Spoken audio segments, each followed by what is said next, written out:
We need to put some Holdo maneuvers.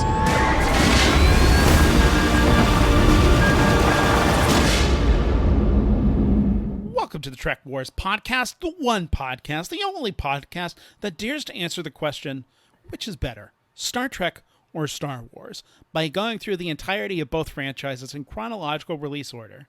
I am one of your co-hosts, Kenny Madison. Along with me, as per mostly, is... Aspen Webster. I am the Star Wars fan contingent. And, oh my gosh, did someone just blow a little plastic whistle? No, dare I say, I think I hear someone just yelling whistle. In the background. We have host of the Holdo Maneuver Podcast and our second guest ever, Marc Vibbert, i.e. Also known as Captain Vibbert of the Holdo TLJ-121517. Yeah. Special points to anybody that understands all those letters and numbers after Holdo. Is that the release date of The Last Jedi? There you go. Okay. I was like, TLJ, Last Jedi. Yeah. It's beautiful. It's good. I get bonus points. Good. No, Yeah. Okay. Well, that's fine. And Mike sends his regards. He was dealing with a youngling that was mastering the dark side of the Force with trying to take a rest for the evening. Sorry, and when you say dealing with, you mean like... Not in the Anakin way, more in the Yoda way. Which I don't know what the Yoda way is, but it's not the Anakin way. Using telling you two separate things, being weird. Okay, got it. Look, I think we can all agree that dealing with your emotions and letting them run out of control, running amok, can be very difficult. Which is why I think that's a perfect transition to talk about today's episode as we start off a brand new season of Star Trek today. That's right. Dude. We're talking about Amok Time versus, of course, Ewoks, the Battle for Endor. Whoa, I'm so pumped. I'm genuinely so pumped for this. It's... Mark, have you been listening along with us trudging through? It's okay Ewoks if you haven't been. Androids. It's fine. Yes. Oh my God. I appreciate that. And so you can imagine our relief at hitting a ledge to park on a little bit between the cartoons. Yeah. Wait till you get to the Ewoks cartoons. Oh. Or wait, the wait. Original series cartoons. Yes. Yes, original series cartoons. I'm like, can we not do them? Can we skip them?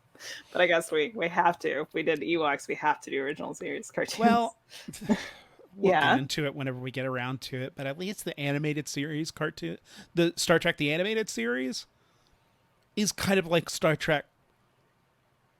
At the same time, concentrated, but somehow expanded.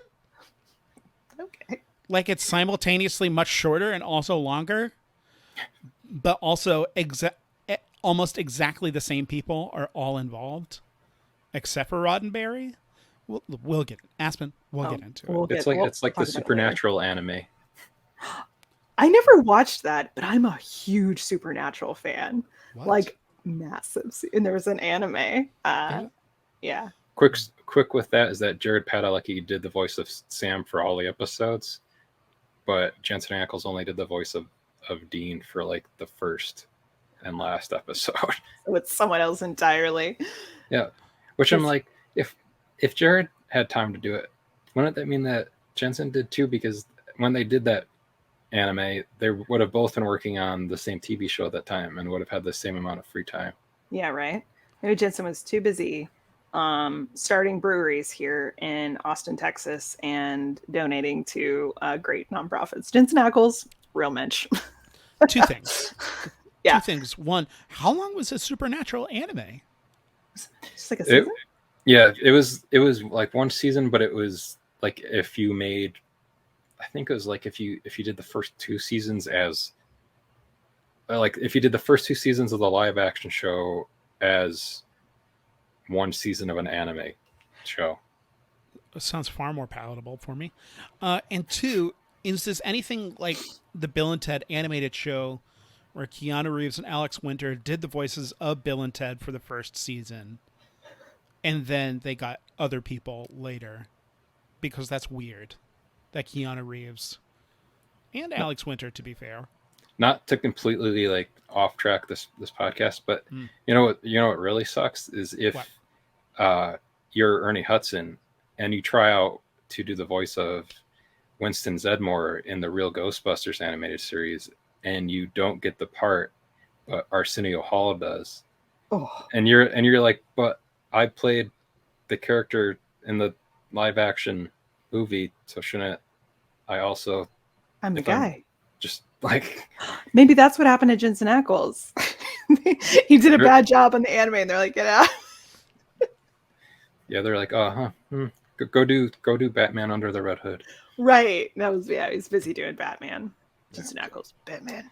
But we're not talking about Batman today. Star Trek, Star Wars. I wish we were talking about Supernatural. I love Supernatural so much. No, it's okay. I also love Star Wars and Star Trek. For folks that aren't necessarily playing the home game of Trek Wars and are just listening to it, Aspen, can you give us a plot synopsis of Ewoks, the Battle for Endor? You bet I can. Typically, when I read these plot synopses on IMDb, they're like, the Ewoks have to help Logray get a potion. The end. Mm-hmm. This is like content. We're dealing with content. I'm gonna pick this one by Anthony Pereira. Okay. On the forest moon of Endor, the Tawani family are preparing to leave. Remember from Caravan of Courage. Mm-hmm. But now, in the beginning of the second venture, Wicket and Sindel, tiny cute little girl, must face off against the evil Marauders. The Marauders capture all the Ewoks and kill Sindel's family, the entire fucking family. The duo isn't at it alone, though. On their journey, they meet Noah, an old hermit who is also looking for a way home, and a small but fast companion, Teak, who I have lots of feelings about. Together, the four friends try to rescue the Ewoks, facing off against a whole army of evil Marauders led by King Tarek and a witch named Charl, I don't know what names are. I'm choosing to pronounce her name Cheryl. Also, this person said, and a bloodthirsty dragon, which comes up really briefly, and it's not a dragon. It is actually canonically what were they called? A Mantigrew, which shows up in an episode of Ewoks. Yeah. Anyway, so yeah. And you know what? Great movie. I'll pass it back to you. Of course, this was aired the day after the Droids Ewoks Adventure Hour on Saturday morning. Aired November 24th, 1985 as part of the ABC Sunday Night Movie.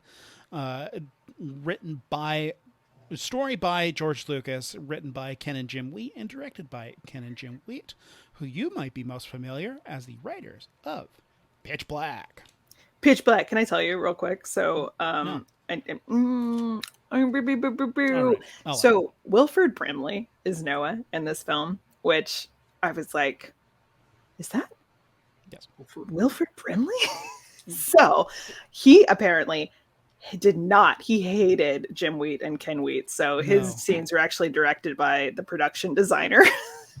Oh yeah, I saw that. Like he had to be directed by the like not the actual director. Yeah. This is like, we are not having a great time. I did not know that. I did not see that in my research. I'm so pleased. Oh, yeah. I'm not really the researcher. So. Aspen, great job. I just happened to see the trivia part of the IMDb listing. That's crazy that I did not check the trivia part of the IMDb part. Instead, I looked elsewhere. Amok Time aired September 15th, 1967, the first aired episode of the second season of Star Trek, the original series. Aspen put in the sound effect of a champagne bottle popping right here at time code 3422. Oh, you mean a real sound effect, not my mouth? No, what does champagne sound like? That was good. That's great Foley work. September 15th, 1967, writer Theodore Sturgeon, director Joseph Pevney, and from our great friend on IMDb, Carrie KMCD, Mr. Spock redirects the Enterprise to his home planet of Vulcan against Starfleet orders when it comes time for him to marry. He is betrothed as a child, and he now finds himself in the grip of the Ponfar, or fever, that drives Vulcans to return home and take a mate. When he beams down to the planet with Kirk and McCoy in tow, he finds that his bride-to-be refuses him and issues a challenge for her champion to fight him. When he chooses Kirk to fight for her, he finds himself in a battle to the death with his good friend, Spock. Thank you, Gary KMCD. Oh, man, oh, man, oh, man. Now, Mark, Yes. you are commissioning the Trek Wars Lounge for this season. I appreciate that. The Mark Vibbert Memorial Trek Wars Lounge. And before we get into our first thoughts, I want to know what the heck your experience is with Star Trek, with Star Wars, your honest, candid thoughts on which one you think is better, which one you think is worse. And, plug Holdo Maneuver while you're at it. Wait, are you asking him across the board, Star Wars or Star Trek, which one's better, which one's worse, not these episodes? Yeah. So great clarification. We're trying to get him to choose to see support Aspen or Kenny in this very moment. Think about it, Mark. Think about it, Mark. Think about it, Mark. Reminder, you are under oath, counselor. I was going to say not to. I do a show called Holdo Maneuver. It could be any one of them. You might think that any one of them might be better. So my experience I'll start with Star Trek, is I have seen all of the Kelvin timeline movies. So see, I know that, like, the two J.J. Abrams, and then he didn't do Beyond, did he? No, Justin Lin did Beyond. Yeah, just Bad Robot produced it. Yes, and I enjoyed all of those. I watched an episode of Star Trek Discovery. I have seen random episodes of The Next Generation. I have seen, for the original crew films, I've seen 1 through was the Voyage Home, or no, wait, hold on. The one with the whales? Yeah, because I haven't seen the one after that, which is what the final. Wait, I'm so excited for Aspen to get there. Gonna see some whales. I don't remember do you not know about the one with the whales, Aspen? That's all I've heard about it. It's called The One with the Whales. That's its official title. Outstanding. I saw that one in theaters like last year too, because for like the anniversary, I was like, if I haven't ever seen this, I need to go and watch it in theaters if I have the opportunity to see it in a theater. So that's what I did. That's so nice. That's so nice. Okay, so yes, I saw Star Trek 1, the motion picture, Star Trek 2, The Wrath of Khan, Good. Star Trek 3, The Search for Spock, Good movie. Star Trek 4, The Voyage Home, the one with the whales. Yes. Okay, so then I haven't seen I haven't seen Star Trek 5 or 6 or Generations or First Contact or Nemesis. Me neither. But then I've seen the ones after that. 11, 12, 13. Yeah. And then seen some episodes of the animated series, because like 9 or so years ago I talked about them on Animation Fascination, because we did an animated Star Trek episode, and then we also did like an animated Doctor Who episode. And then Fun. So that's my basic kind of familiarity with Star Trek. So I had never seen Amok Time before. It was familiar to me as far as what happened in it, because it's cultural osmosis. Yeah, like an iconic episode. And I was looking up photos of it to like try to put some art together. I saw that the new series Strange New Worlds, it looks like did kind of a reference to it. I didn't see, it looked like they matched a lot of the set, which is kind of cool. And I do like that Paramount Plus apparently has like the kind of, I guess, special edition restored versions of the episodes on there. So that's kind of cool.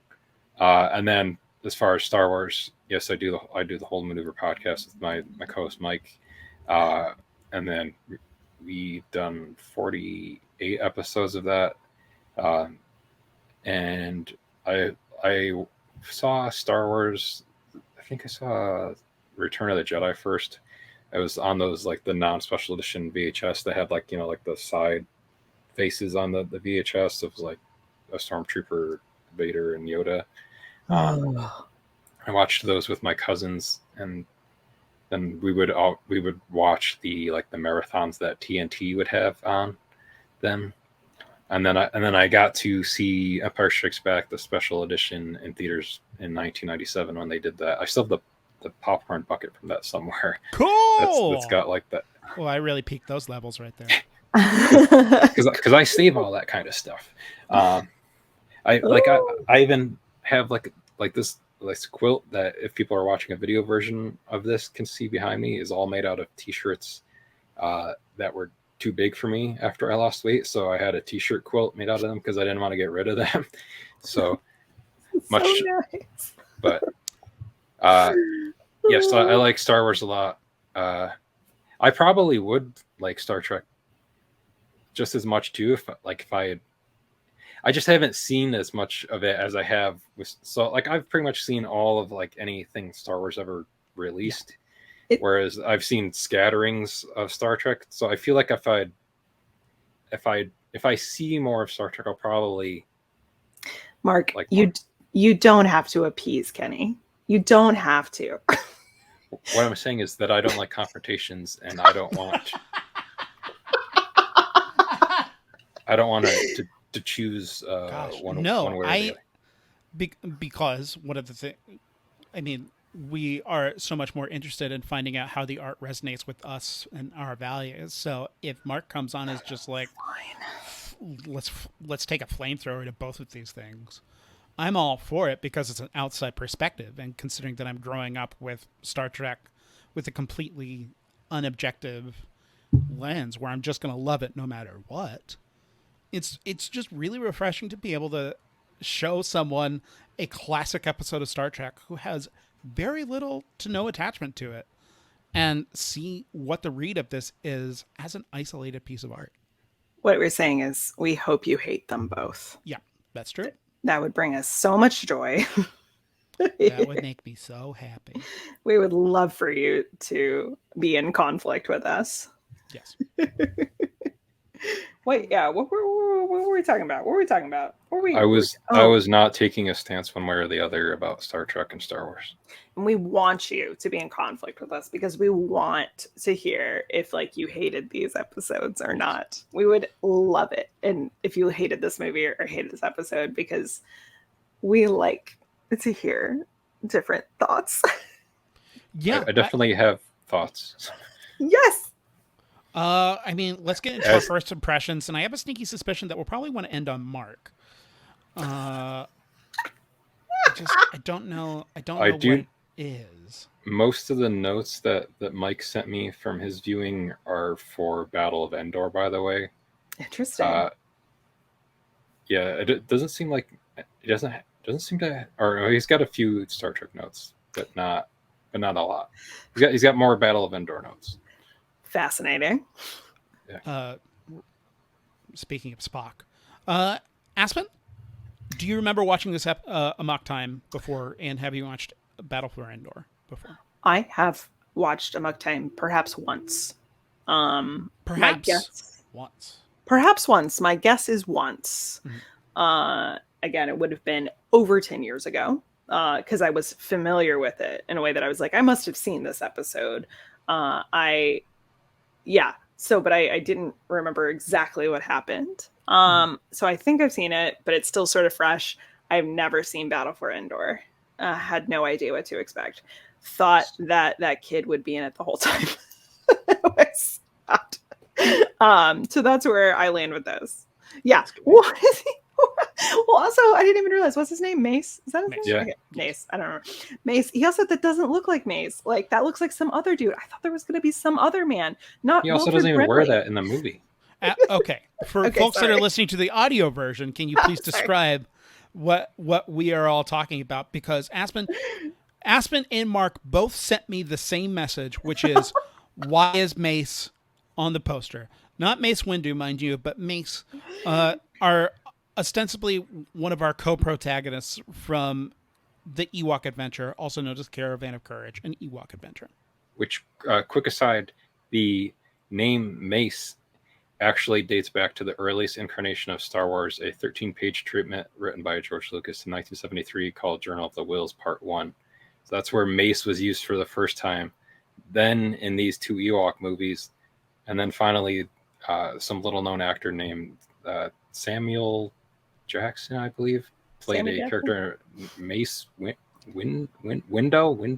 Oh, well, he was sent out a window. Indeed. Mace Windu. Yeah, I love that. It's like poetry. It rhymes. The text I sent you, I said, "Is this Mace? This boy is dead."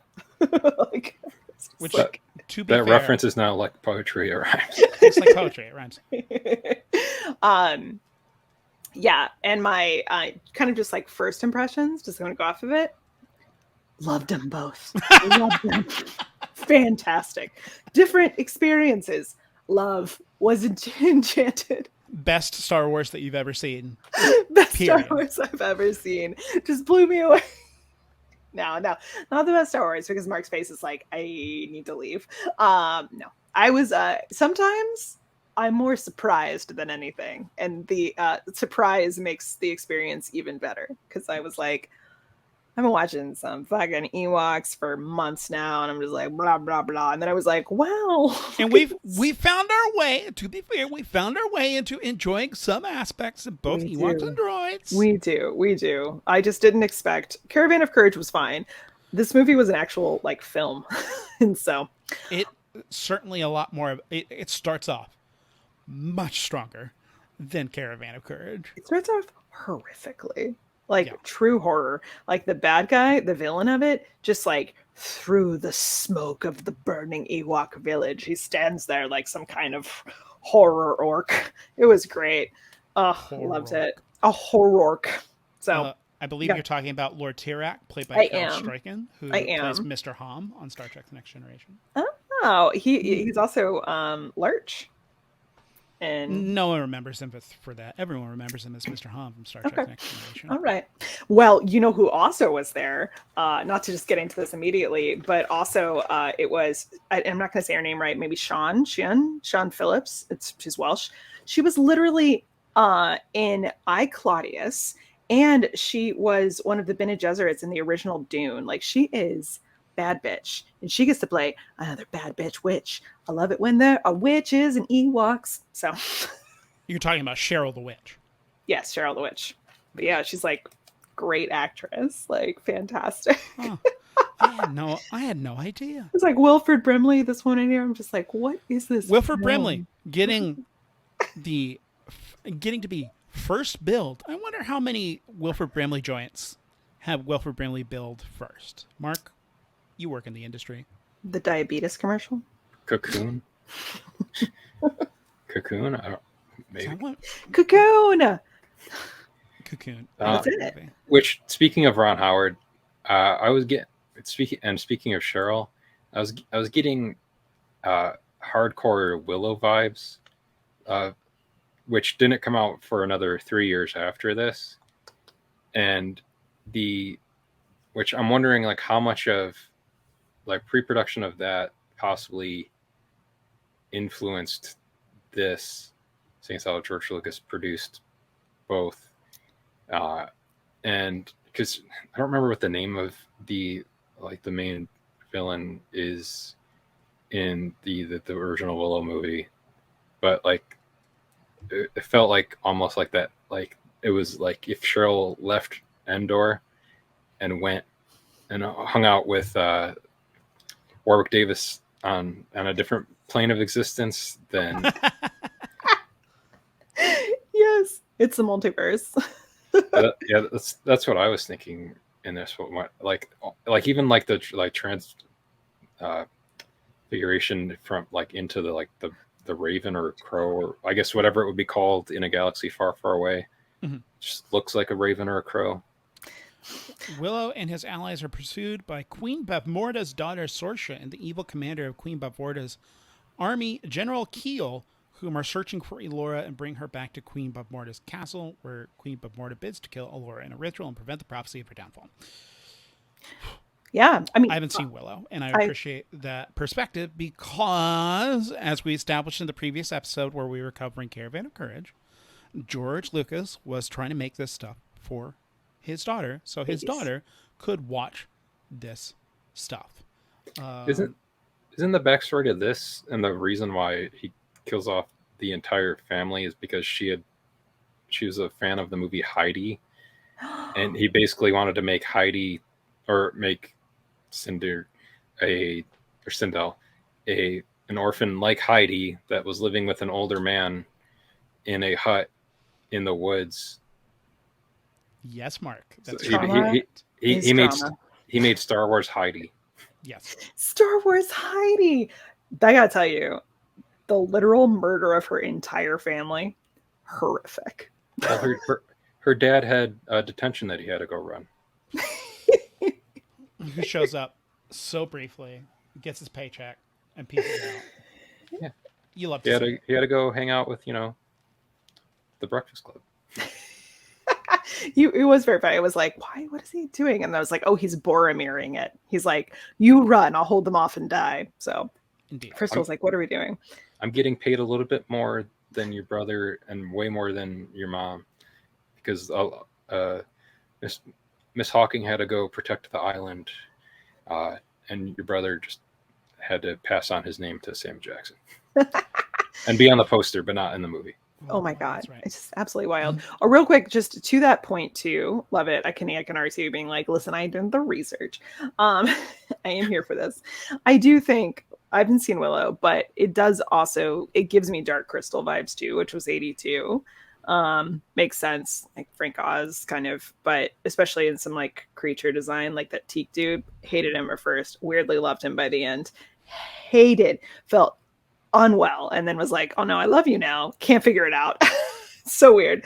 That, and then also some like Army of Darkness vibes, but that was later, that was 92, so maybe Army of Darkness it was inspired by this film, and then Lord of the Rings was inspired by Army of Darkness. That's the chain of events I'm assuming here. Everybody got me? You look confused. Yes. I'm gonna read one of Mike's notes really quick. What the hell was Wilford Brimley so mad about? Yeah. Yes. Why? Well, because he's a little lonely. His friend is gone, and he's stuck on the forest moon of Endor. And also because he had to have a character arc. Before we get into it too much, Aspen, we've talked about how much you loved the Battle for Endor. What about your first reactions for Amok Time? Loved it. Fantastic. Great episode. Iconic. Some things about it I was annoyed by. I don't know. As always, I was confused by its positioning on women in Vulcan culture, because clearly they have many rights and hold positions of authority, but there's a lot of talk about like possessing them, and then they only like are able to get the land or the possessions of their husband when they're actually married. So that always, as per the usual, throws me off a little bit.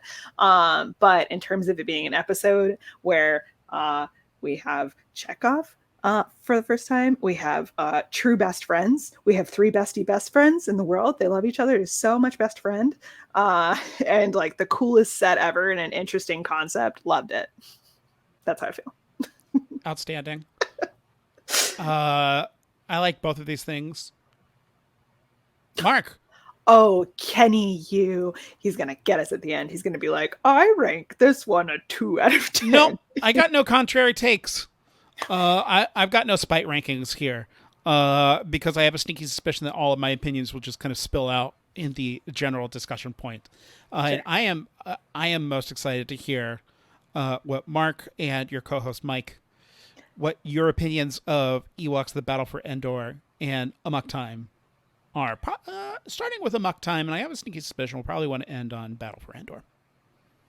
So with Amok time, Mike and I also agreed with Aspen there. It was so I wrote in my notes as like Spock acting like a hardcore misogynist.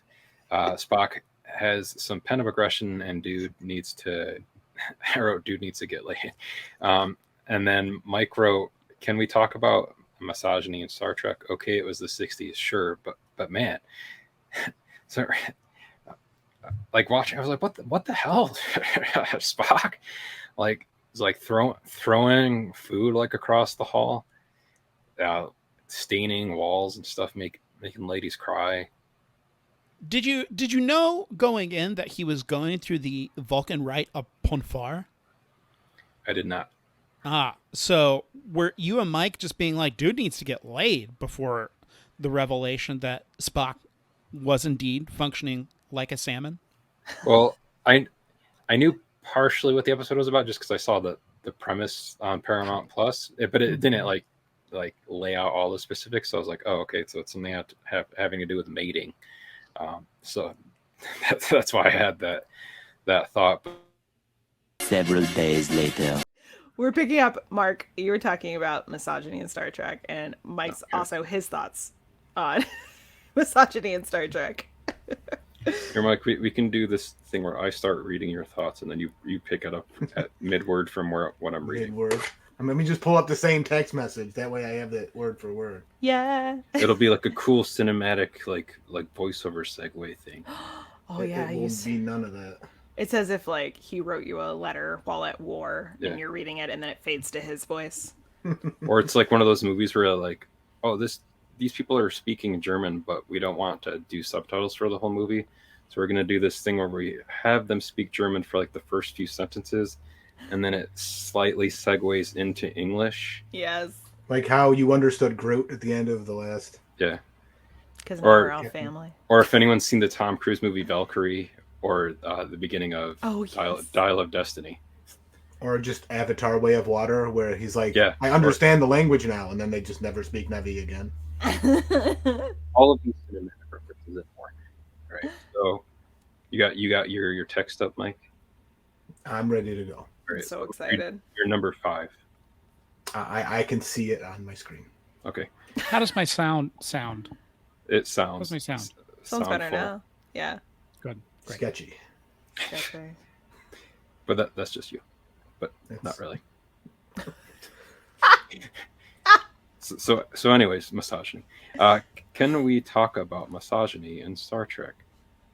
Okay, it was the 60s, but sure. But man, like, I don't know. It was like this was the only episode of Star Trek I've ever seen start to finish. Only one. I've started many, never made it all the way through. That's another bullet point that I sent Mark as well. But I just never where we are today versus back then is just like, holy hell, is this misogynistic? Okay, so this is fabulous because we've got Mark's take on what his relationship is with both Star Trek and Star Wars. But Mike, first off, welcome to the show.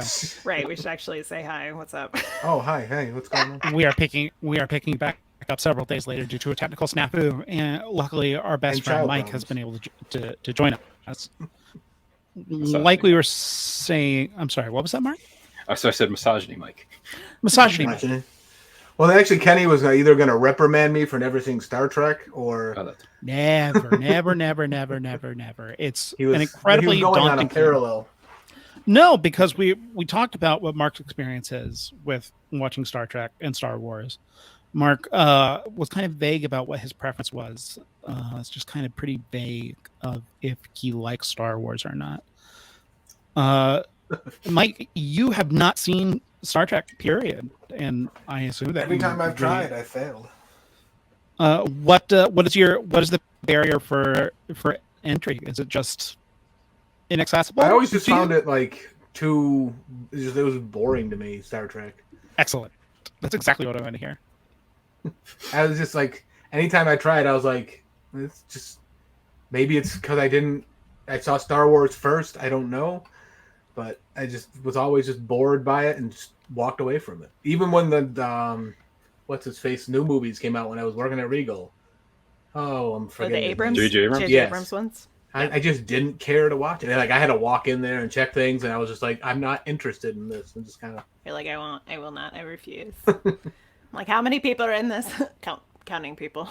I will not be watching. But then, like, I didn't know about one of the I think Leonard Nimoy directed movies where it was more of a comedy than a serious thing in the 80s. Oh, it was was that the Voyage Home? I don't remember Part the 4? name of it from the. What? That is the one with the whales. as Okay. we have talked about. Okay, he directed that? Yeah. I think so. Well, the thing is that they made Star Trek 3. Spoilers. Aspen. And Nimoy was holding out in coming back, and he was like, I'll come back, but I get to direct it. And because Star Trek was such a cash cow for Paramount, they're like, yep, okay. And so he got to direct 3. He did a good job with it. And then came back, obviously, for 4. Still crackling, huh? What the heck is going on? What is going on? I don't know. It's so weird. Say something now. Losing Mic check, my mic check, mic check, mic check. It was the echo cancellation. Yeah, I think it's echo cancels. Okay. We'll just keep this all in. Just Just keep it all off. let people know that we're human. Let people hear the echo. Yeah. We're yelling into fjords here. Yeah. Fantastic. It's Yeah. highly logical. So, Well, Proceed. luckily I've got backup audio. No, I'm not recording backup audio because doing StreamYard and my backup audio is crashing it's bringing my computer to a standstill. Oh, we're back to As opposed to whenever we're just recording over Zencaster, which I can do that. So I am not. I'm kind of operating without a net at this moment in time. Do you feel alive though? I'm scared. Yes, I do. Anyways, yeah. So Star Trek 4 comedy. Leonard Nimoy directed it, and then he went on to make 3 Men and a Baby, which is one of the most profitable comedies of the 1980s, if not the most. I didn't know he made 3 Men and a Baby. Mm-hmm. Nimoy. well, I mean, he didn't make them. Those 3 men were You made don't by know. their, He did. He could have were made made 3 by Men their and a Baby. by You their don't know. mothers. Yes.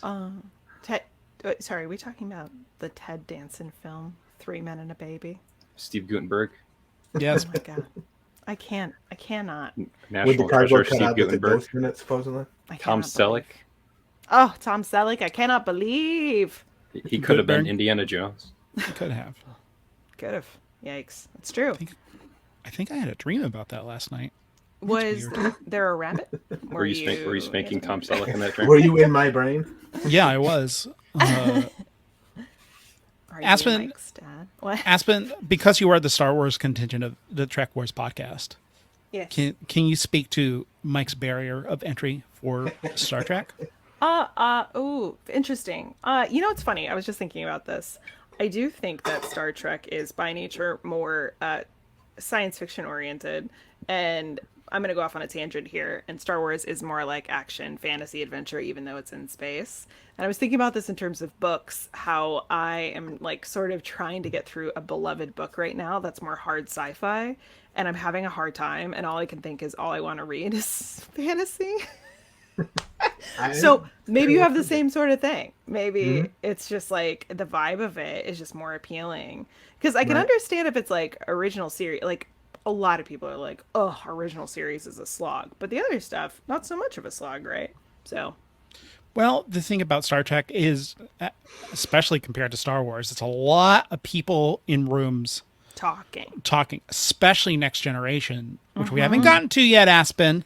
I don't even know. There's a lot of people sitting around tables talking.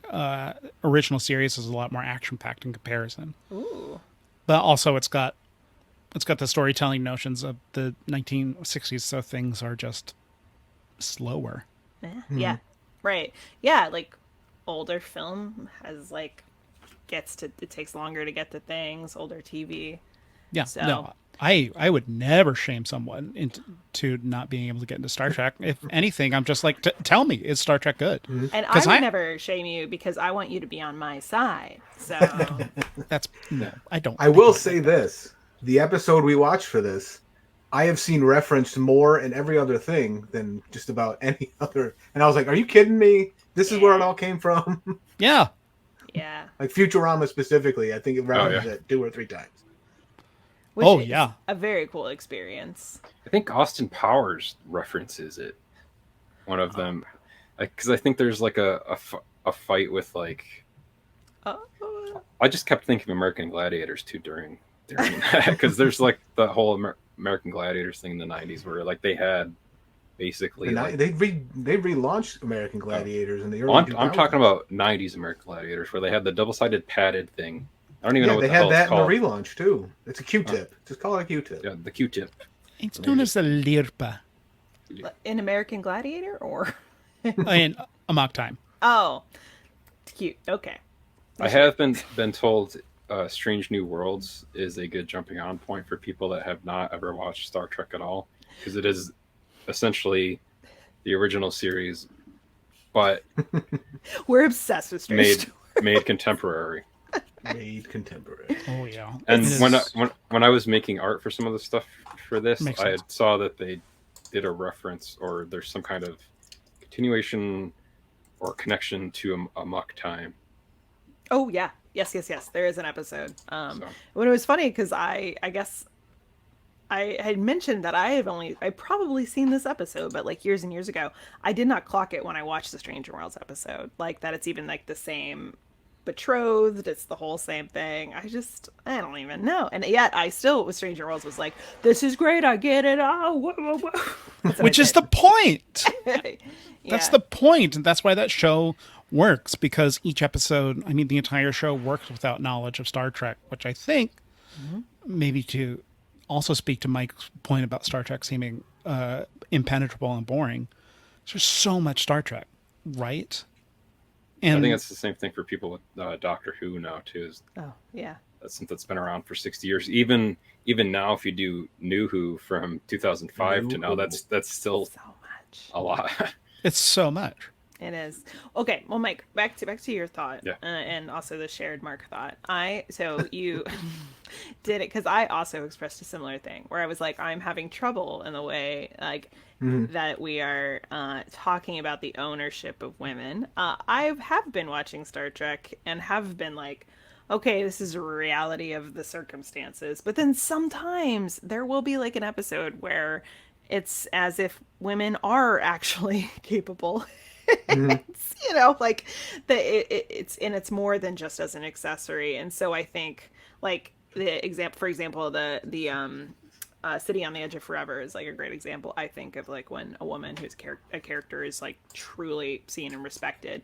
And so, yes, like if you haven't seen any of the other stuff, you might be like, well, I guess this is just what Star Trek is. And so that's true. And also it knows it can be better. So it still feels disappointing. I never thought this is what Star Trek is. I was just like, it's the 60s. Yeah. And I was like, what the hell? Like, how is this accepted? But people sleeping in the same bed couldn't be shown on TV. Well, Like, wow. Control of women's bodies tends to go together with things. you think about all the stuff that was censored and then the stuff that wasn't. Especially considering Star Trek, the original series, is supposed, or at least from what I've, again, since I don't have as much history with it, is that I know that the show was very progressive for the time that it came out. Like I know, like there's like the kiss between Captain Kirk and Uhura on the show, which I don't know the whole context. I just know that it happened at some point in the show, and that caused like a whole thing when that happened. But it probably caused a whole thing now, sadly. Yeah. Okay. It's like poetry, it rhymes. It's like poetry, it rhymes. It's so dense. Every single image has so much going on. And here's the thing. Those progressive ideals and even that interracial kiss is part of the Star Trek mythos, and Roddenberry talking up his own legend between the cancellation of the original series and whenever Star Trek gets really for Roddenberry whenever he goes back with Next Generation, because we're going first interracial kiss. Roddenberry. What a trailblazer. Can't believe it. Never mind the fact that in season 3, Roddenberry was not the showrunner of Star Trek at that point. He was just kind of coming in every once in a great while. And also, we're neglecting to mention the producing studio, Desilu, was owned by a Cuban man and a white woman. That was extraordinarily controversial, and they were a married couple that kissed all the time. Lots of kissing. But no, this is different. That you couldn't show sleeping in the same bed. They were, yeah. They also hinted at Ricky beating Lucy, didn't they? Yes. Look, it's different. Yeah. Yes. I mean, the Honeymooners was the entire established idea of that show. Boom, pow, straight to the moon. Yeah, that was the tagline. Which then kickstarted our interest in NASA and going to the moon, which is really... According to Futurama, it did. And that's why Honeymooners was such a trailblazer. JFK was watching that show, and he's like, you know what? He just looked over to Jack, and he was like, one of these days, go to the moon. Yeah, that's right. You know, an interesting... There is something here that... not Kenny, this is so good to know. Because, like, I did not... Like, I wasn't as familiar... I think that is interesting. We did do that thing where we had a little one-off episode where we compared Phantom Menace to like Star Trek the motion picture, and I feel like you talked about that a bit, where it's like someone kind of coming back in, much like Lucas, like reclaiming a vision. It perhaps not going quite as well as he had liked. Yeah. So it was pretty familiar. But I know we're just doing first impressions, so I don't want to like cut off your thoughts on like Battle for Endor, but you said something that really was interesting, like about thinking about like different beds. What is this? Like, what's the time period? And I was really struck by the sex, like the shame around sex, like as it was, which is funny because, right, like Kenny, you've said often, you've been like, yeah, Roddenberry, super horny man, very horny man. And it's like a very horny episode. Like Spock is super horny, but it is manifesting in the most peculiar ways. Like it's like aggression. It's a total like it's a secret. It feels like it's not just a secret because it's Vulcan. It feels like it's a secret because it's like you should be ashamed of it. You should be embarrassed of it. So we need to keep this internal. And I wonder if it's almost like, you know how we often see like othering, like through like things like Orientalism, like we see that, or like Orion women are green, so they get to be othered and they therefore get to be like sexually attractive. They're able to be pursued. I don't know. I wonder if there's like something in there around like what we see as appropriate to be some like sex related, right? Mm-hmm. Does anybody get what I'm saying? I think I get what you're saying. And Marc, Mike, please hop in when and if appropriate. But it's that they're externalizing that internal conflict of Spock having to deal with something emotional. And also you place 1960s mores on top of that and it becomes even more scandalous. Mm-hmm. So the inherent conflict of Spock having to deal with this emotional side, that's interesting. And then having to, kind of broach the topic of sexuality. It adds for an even more intense viewing experience circa 1967. It was probably risque for that time, yeah. Yeah. Especially when Kirk gets his shirt cut and you see a little bit of Kirk cleave. Sexy. I genuinely was like, wow. Strategic. Loved it. Very strategic. It was pretty hot. Yeah. Just like Amidala in episode 2. Oh, yeah. Yeah. The shirt just correctly in the correct spot. That's how you do it. So, Marc, you liked Amok Time, yes? Yeah, I thought it was good. Mike? I enjoyed it because of the references I knew outside of it. It kind of helped me enjoy it. Mm-hmm. But it was slow to start for me. And then one thing I will say is sci-fi up until, I don't even know, like early 80s, mid 80s. Like there's something about the lack of CGI that makes it better. So when Spock completely just like palms the computer to flat, I was just like, Oh yeah. Oh, that ruled. Exactly. I loved that. I was Oh. like, was that great. was awesome. I'd be like, well, I hope you I saved all enjoyed those it. files to the cloud. You would have loved Fluffy Pizza Rock. You would have loved it. Double Is that the dark. same as the Cal guy from Mandalorian? Recently? Cal the Basically. Hut? The The charred seaweed. salad. Yeah. Also, Mike, feel free to just dump all over Star Trek. Aspen and I are so glowing about these two things, and I at least as long as it's like within good faith, because it's interesting to hear different perspectives. Like Yeah. it's It's one genuinely. episode. I got to fill up a little more before I can dump on it, I guess.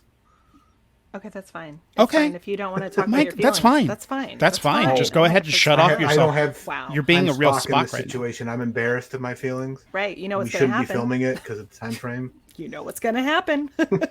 if you suppress those feelings, yikes. I dream of rabbits being mutilated and All of spanking a sudden, my you'll father. see Mike's. You just see Mike's fist coming down on his computer. Yes, Mike's gone. Speaking of suppressing our feelings, we have now spent 2 days and possibly a week working up to this cliffhanger, working up to this revelation of what thoughts are of Ewoks: The Battle for Endor. Aspen loves it. I love it. I love it so much. I crying did. about it. I liked it a bit less than Aspen did. And now we've got the Holdo Maneuver boys. So I wonder what the point of it was. Yeah. So, the one other of the than to things- sell toys, that's Have- where I stand on it. It's a Have you two gentlemen seen this before? I watched it for this show. Yes. Okay. This was my first. So Amok Time and Battle for Endor. Both these were my first time viewing both of these for this. I was gonna eventually watch Battle for Endor for Holdo, but now we've watched it for you guys, and we'll just put this on the Holdo channel so it counts. It counts. Oh my god. It's twofer. Yeah. When I announced we were gonna guest on you guys' show for this, one of our former guests Said we should not shit on it. yeah, he said Paul Herman said there better be nothing but praise for Battle for Endor. Okay, so do we just And want I to almost blaze bowed through, out of the episode at that point in time. I was like, I shouldn't be here. so we just want to blaze through these first thoughts and go to thematic connections? That's what we want to do. Well, Don't I talk told about your I told feelings. Mike that it was okay because I saw Kenny's Letterboxd review of it, and He threw you under the bus fast. I I will say saw that. and I saw my own review for it. So What was my review? I have not seen your review, Kenny. But you know what? I'm gonna because I'm gonna be surprised by Kenny's feelings like I always am. I think in this one though, again, since we're recording a few days later, I think you said that you did genuinely at least like it a little Oh. bit. I can't remember. It started off much stronger than Caravan of Courage and Ewok Adventure. My review, Yeah. and I might have already covered this on the first half of this. What? But we can fix it in editing. My review is, it's better than Rise of Skywalker. It was Which it better is. than Rise of Skywalker. he enjoyed I it don't more know. than the holiday special too. Oh, okay. The holiday special. I still have terrible dreams and nightmares about holidays. Aspen, a notoriously easy watcher. Aspen, who easily connects with things, was struggling very much with Holiday Special, Yeah. and it's not a fun watch. And the was not. unfortunate thing No. is that whenever someone decides to watch the Holiday Special, and you honestly implore them, no, you don't understand. There's nothing redeemable about Holiday Special. That just kind of galvanizes their want to watch the Holiday Special. There's nothing that you can do to save someone whenever they've made up their mind about watching the Holiday Special because they're sounding just like, oh man, it's going to be epic. Oh man, I can't wait. There's nothing that you can do. You can't persuade them. I mean, the fact that George Lucas has claimed he would want to smash every copy with a hammer, Yeah. should tell you something. Yes. He's correct. I do think Battle for Endor is less cynical than Rise of Skywalker. And also just in talking in the first half of the episode where we talked about the genesis of this project and the fact that Lucas is making these films for his daughter, wants her to be able to watch something that he made, and he wants to do Space Heidi, Space Heidi in the woods. and being like, you know what, this movie's going to be all about death.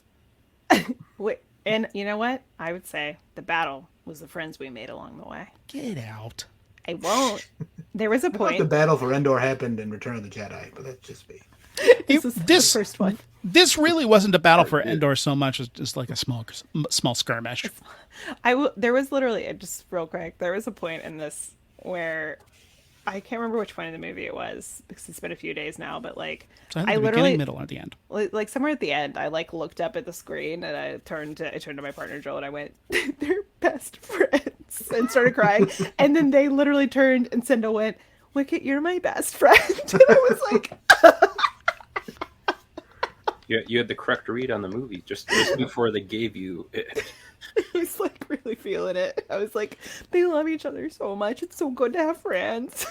Now, Holdo Maneuver boys, as friends, what did you gentlemen, you fine gentlemen of esteemed taste, genuinely think about Ewoks: The Battle for Endor? I'll let Mike go first. It was an advertisement to sell toys, much like Charlie and the Chocolate Factory before it. Really? The original with Gene Wilder. Yep. It was an Really? advertisement for a candy bar. That's why that movie was Yeah. made. My boyfriend, Jane. I love the movie. I love Charlie and the Chocolate Factory, but it was a big commercial. That's all it was. Wow. And that's all Battle for Endor was, is we need to sell some Wicket toys. So let's make a crack bunny, run around real fast, put Wilford Brimley in there, and call it a movie. So you enjoyed none of it, Mike? I was bored, and I had to pause it and walk away several times. So that's exactly what I want to hear. That's Yeah. exactly what I want to You hear. tell me not to hold back. I mean, I didn't. Don't hold back. And also, I'm not only that, I'm saying that this is better than Caravan of Courage. I love you're like, I'm not holding back. I had to pause it because I was bored. Don't hold me back. No, that's just crazy as I get, unfortunately. Mike, can you calm down? My hand is just hovering over the censor button right now. The censor Right. button. Yeah. I'll just. No, honey. No, honey, no. No, honey. No. No, honey. Myself. It's No, it was a hard watch because I didn't feel like anything was happening for like the whole time, and then like I said, this weird crack rabbit shows up and sprinting around everywhere, stealing muffins and pissing off Wilford Brimley. Teak was a Well, lot. to be fair, with Wilford Brimley in this movie, it didn't seem like it was that hard to piss off Wilford Brimley. Yeah, I was Yeah, like, he had low blood sugar. Leave him alone. yes. Wilford True. Brimley. Wilford Brimley. He had space diabetes. Diabetes. Jediabetes. Jed Jedi- Jedi. Oh my gosh. Nope, Kenny. Stop it. Stop making that face. Stop it. No. Don't you not you're okay. I can remove him. Do you want me to remove him? Yes. Censor him. Bye-bye. I have many thoughts about Teak too. You're really complicated. He should have been called Tweak. Oh He man. should have. Very. I didn't know what the hell was going on with him the entire. It's like, what is happening with this character? Oh, I can tell you, he's fast. Did you know that? Did he you a know Jedi? that Teak is fast? He's a Jedi? Because He's a Jedi. that's that Jedi fast run from Phantom Menace Actually, I will that tell we you. never saw again until this movie. I did look him up. I looked up Teak. Teak is the name of his species, and his name is Teak. Is that right? I love it. Teak? I And absolutely love it. He's not actually native to Endor. He was like brought there as part of like their, Wow. and like kind of got away. And so there's this cute thing about them where apparently they have this they're thought to be like scavengers and they'll steal from you. But basically what they do is they like take something but they try to replace it with something they think is of like the same value, but what they think is of the same value is not the same as like what Ewoks think. So like they're like this Gold beautiful statue yeah. sand. Right, they're like, this sand is just as beautiful as this gold statue, so they'll replace it, and then everyone's mad at them, but they're just like sweet little babies who They're look crackheads. that That's what they look are. like nightmares. That's what I learned. That's what I learned. Personally, I think that would not be a fair trade-off. Personally, I think that sand is coarse and rough and irritating, and it gets everywhere. You're not Okay. wrong. All right, you want to go to But you Italy can make about glass out of sand. Personally, I thought that Teak looked like the actor that plays Jinxo from Babylon 5. he had the most expressive face of literally any creature I've ever seen. Yeah, and like he would be like, oh, whoop, and his like tiny little simian fingers made me want to throw up. I'm sorry, Mark. I feel like I'm stepping on your frustration. Mark, notoriously, possibly one of the kindest men I have interacted with in my podcast comings and goings. Extraordinarily nice and compassionate. Yeah. Kind. You can tell me to shut up. Let me give you space. Yeah, what are your thoughts? What are your thoughts monkey on Ewok, the Battle for Endor? I'm not going to tell you to shut up. I'm the guy that went and saw Barbie 3 times and cried all 3 times. 3 times? Yeah. It's a really good movie. I've seen it twice. Oh my god. Would you say? Okay. Well, now I just feel like Tim is leaving me out. But yeah, so besides Teak being creepy as hell in this, I thought him and Wilford Brimley had like kind of a toxic relationship too, because like Teak was like trying to help him all the time and like trying to get more friends for him, and like, here, you need Sindel and Wicket because you need more people that can like show you love in your life, and you're just being an a-hole all the time to me, but I'm gonna still help you out. Yeah, because we're best friends. Yeah, it's like you give me the crack, and then I run around fast. You give me the crack, and then I get you your insulin, and then we're all good. Withholding the insulin for love. That's the relationship you want. Get out of here! Stop it. But... I feel like if you he censored himself. I feel like running that fast, like the Flash, you'd have to eat a lot more. Because of your high metabolism. So I am curious how many of those muffins he's stealing. How many of his muffins he's stealing. All the porridge. I absolutely loved the effect of Teak running. Yeah, it was great. It was horror movie-esque. Sure. I thought it looked fabulous. Yeah, I mean, because horror movies are good. Horror movies are good. Can't confirm. No, it Midsommar? Great. That's good. No one runs fast in that movie, but still great. No. Did anybody run fast in any horror movie? They barely get out of there. Oh my god, I don't want to do this. Just remove everyone. Everyone's just getting removed. Oh my god. Yeah. So, Mark, you were not a fan of Ewoks: The Battle for Endor, is what you're saying? It was all right. Shut your mouth. Shut your mouth. You don't mean that. Go all out. Good. I mean, it's still Star Wars. It is still Star Wars. That's true. Yeah. So, I mean, it's not the best Star Wars, but I had fun in watching it, in that I knew why I was watching it for this with you guys. So I took enjoyment from that with taking the notes of stuff we were going to talk about. Especially, I don't like the Mike put it in the notes, but I do not like the Quakian monkey lizards, aka Slash to be Crumb. Those things can go straight to hell. But yeah, like the Quakian monkey lizard, Teak, they can all go live on a planet. On a moon. They might live on the same planet. Forest I don't know. Yeah, maybe they do. Maybe they're all. Although they seem to live on Navarro with Din and Apollo Creed. Oh, that's true. Well, I think Carl Weathers. Yeah, and Mandalorian. Yeah, that's wild. That's what it's called. Well, I wouldn't be surprised. It's of the Hector system. I wouldn't be surprised if it's sort of like rat style. It's like they end up getting on ships and then they end up where like they're invasive species. Yeah, which is that makes sense. What Teaks are kind of, but they're not like invasive. They're just annoying to everybody. Where are they from? No, I'm curious. Where are you from? But yeah. It would make sense if Teak would be like a high gravity planet, which is why they're so fast, and also small. Are we still talking about our initial thoughts on it too? Yeah, but also obviously jumping all over the place, much like Teak. We're Teaking right here. The other question I had about this is, since when does Wicket speak basic, aka English? Because that would have been very helpful for Leia and everybody else in Return of the Jedi. The events that happen after this film. Yeah. Oh yeah, because that's the other thing too, is that these movies happen technically before Return of the Jedi. He's so traumatized by his best friend leaving that he just maybe forgets. there's like a third one that we never saw, that with the same way that everybody like horribly died on screen at the beginning of this one. Yes.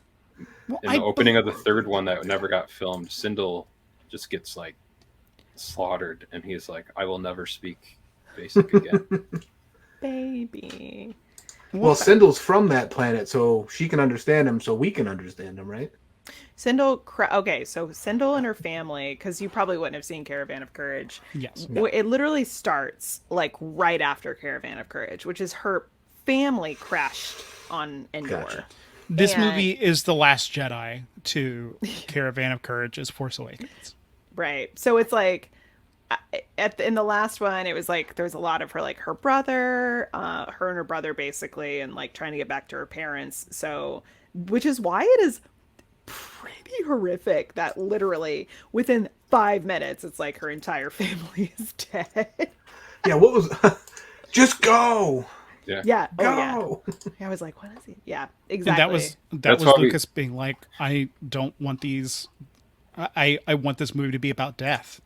Which sounds like such a George Lucas note of completely misreading what this should be about. Yeah, George Lucas is like, I am become death, destroyer of Sendel's family.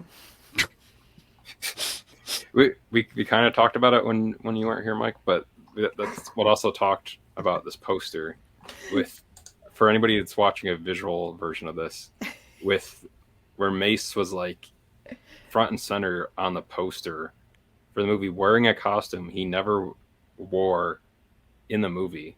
And also the scale of the blurg on this, I noticed recently too, where like Teak is like towering over that blurg that should be way bigger than all of the other characters that are there. I'm more confused by Sindel's hair on that poster. Oh wait, yeah, go back. Oh, Got the perm. got the perm. She does those beautiful little ringlets. Wilford Brimley didn't get on this poster. Yeah, Wilford Brimley isn't even on the poster. Who not only was that, too angry. he's first build.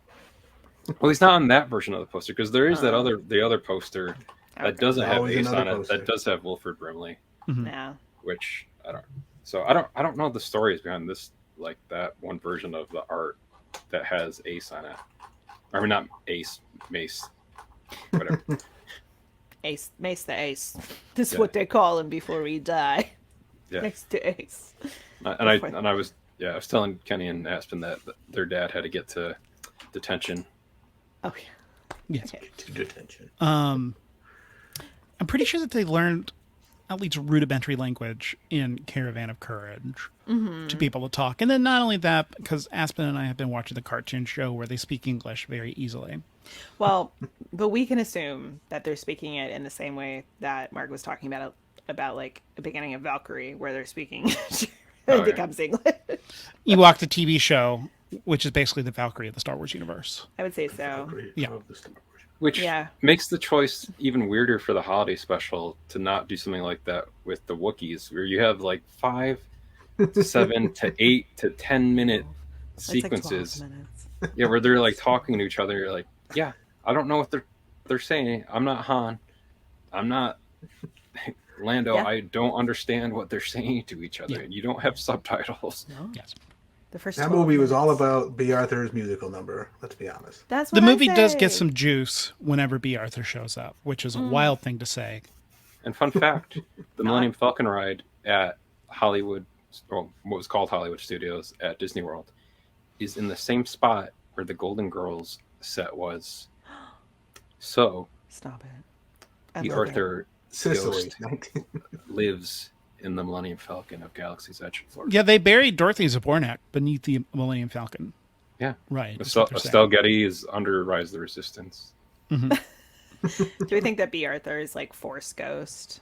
Will pop up sometimes to those who deserve it. Yes, if you get to certain versions of the ride, instead of it being Hondo, it's B. Arthur comes up as her character from the holiday Just slap special. you. All I know is that there are unreported Wizards. ghost sightings about Harvey Korman the ghost of Harvey Korman showing around Galaxy's Edge and just going, stir, whip, stir. Nailed it. Nailed it. Great job. So Yeah. shared themes. Shared Okay. thing. Okay, so that's your feelings. Those are your feelings. Those are your feelings. Those are your feelings. Don't suppress those feelings because it'll get weird. Yeah, you'll end up like me. Oh, okay. Hold on. I'll read off some of the other stuff I had really quick. I didn't know Galadriel from Lord of the Rings lived on Endor. Oh, by the way, Cheryl.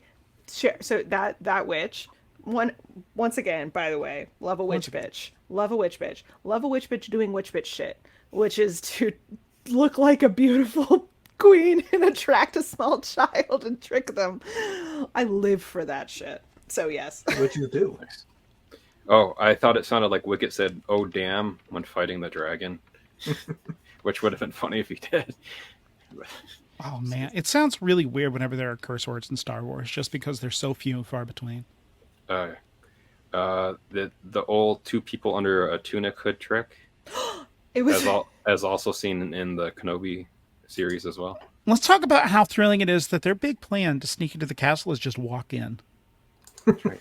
They just it walk Act like in. you belong there. No one recognizes them. Why disguise them?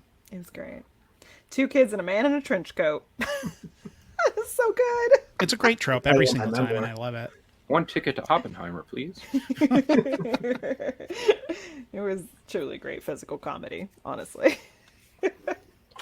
And then what else? Oh, I said I ship Cinda and Wicket. Oh, hold it. Hold, Mark. Okay. Hold it.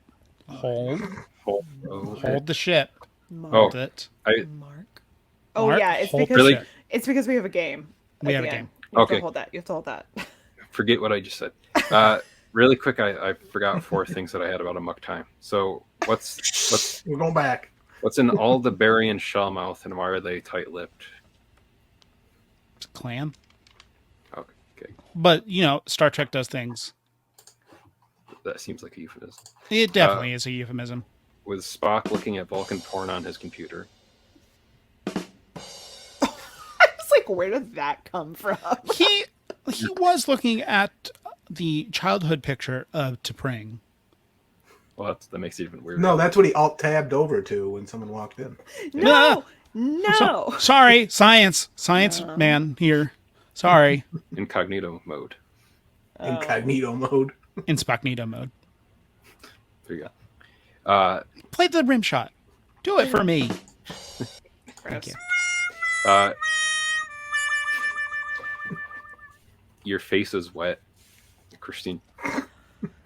Oh, And then the Captain Kirk fake out. was brilliance. Oh man. Christine, by the way, being in love with Spock and not being able to be with him, I will tell you in my notes I wrote, this is awful for me. I cry. It is. I find it a personal affront that they don't get to be together. I love them so much. Oh, buddy. Next time you see someone crying, you just gotta go up to them and be like, "Your face is wet." I cry. My face is wet. Yeah, it's Your like face is it's like the face water falling. He just like came up and Let me wipe that off of here. wipe that off your face. I mean, Amok time is known as the face-off of the Star Trek universe. That's what they say. By the way, just so everyone knows, this is the first appearance of little baby Chekhov. Oh, really? Yeah. In season 2? Yeah, so season He wasn't 2, in season 1? He was season not. 2 has that. not only little baby Chekhov, but also the introduction of the soprano. The one who's like, oh. Oh yes, that's right. Oh, So- jeez. I would just sing it while I was watching the first season, so now I don't have to sing it anymore. So just check after do they even explain, or is that just like he's just there? It's because there's always like a different helmsman, so it's like He but got promoted or suddenly- demoted yeah. or something. And then he Yeah. was just good, so they're like, you know what? There's no more new helmsmen. I'm gonna try The- to say He's what I either think Kenny's too gonna good say. or mediocre enough to not lose his job. I'm gonna be Kenny, which is that they wanted to introduce like a kind of like young guy who looked like who are they trying to get? Davy Jones. Like Davy Jones for Oh, the yeah, I monkeys. can see that. Yes, I can see that's that. who they're trying to get. Which Not from Pirates of the Caribbean. poor Davy. Mr. Turner. Yes, they were there. That's why he's wearing that silly wig, trying to get him to look like Davy. Did not know that was a wig for a very long time. That's wrong. I was wondering that. Looking at all that hair, I was like, that hair does not look right. It No. just It's silly. I have no wig radar. No radar. You'd think that you and I would, Kenny. Honey, you're not kidding. Bald. Eyeballed. Great. The top part of the screen is people with hair, and the bottom part of the screen is people that are bald. Sorry, everybody. Sorry. and then we're 75% beards. I'm working on it. Yeah.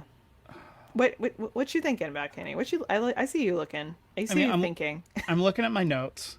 Oh. He's looking up at you looking, because of how the camera angle is working there. I'm looking at my notes, and I'm just Spock is confessing to Kirk about the fact that Spocky horny captain. Right. And Spock asks Kirk, "How did you think Vulcans procreated?" And to which Kirk goes, "I guess the rest of us assume it's done quite logically." Shatner is so funny. I wonder what the Holdo Maneuver thinks about the performances of Shatner, Nimoy, and DeForest Kelley, because Aspen and I are clearly in the pocket for them, and I genuinely think that they are great in each episode. They never phone it in. No. And they take it very seriously when appropriate. Yeah, if you want to know our perspective, I rate things like Kirk and McCoy are both coming as best friends. Kirk breaking the rule for his boyfriend, which I think this is the first time that he's taken the Enterprise to properly go rogue. Although then they got the okay anyways after the fact. Well, because T'Pau is a big deal. Because she's the only person that's ever turned down a seat at the Federation Council. But both of them, it's like picking two best men. Mm-hmm. This just means a lot. I would be honored, sir. This means a lot because they have a lot of cute little tension. But you can tell he respects him so much and that he secretly loves him. Yeah. Sorry. Okay, please go on with your question. Yes, please. Holdo Maneuver. What do you think about the performances of Shatner, Nimoy, and DeForest Kelley, Kirk, Spock, and McCoy? Be honest now. Be honest. You won't hurt our feelings. You might hurt me. I always thought people overreacted to Shatner's acting, and then I saw this and I was like, nope, he does talk like that. Yeah. And I just didn't expect that. I thought it was all just a huge parody of it. Maybe he did it once, but no, he actually does that. That's how he talks. He decides to put emphasis on things. I also thought it was great, especially the way that he acted in this. But yeah, I thought all three of them were good. I did not realize that was the first time Chekhov ever showed up in here. I mean, he didn't have a gun or anything, so that was interesting. No, he had that mystery vial. They didn't show him and then come back to it later. Wait for it. But that's the whole thing of Chekhov's. You got to wait for it. Walter Koenig is still very much alive. Oh yeah, he was in Picard for a little bit. He was just a Phoenix fan fusion too. I don't know what's happening. Oh, I got Comic-Con. Oh yeah.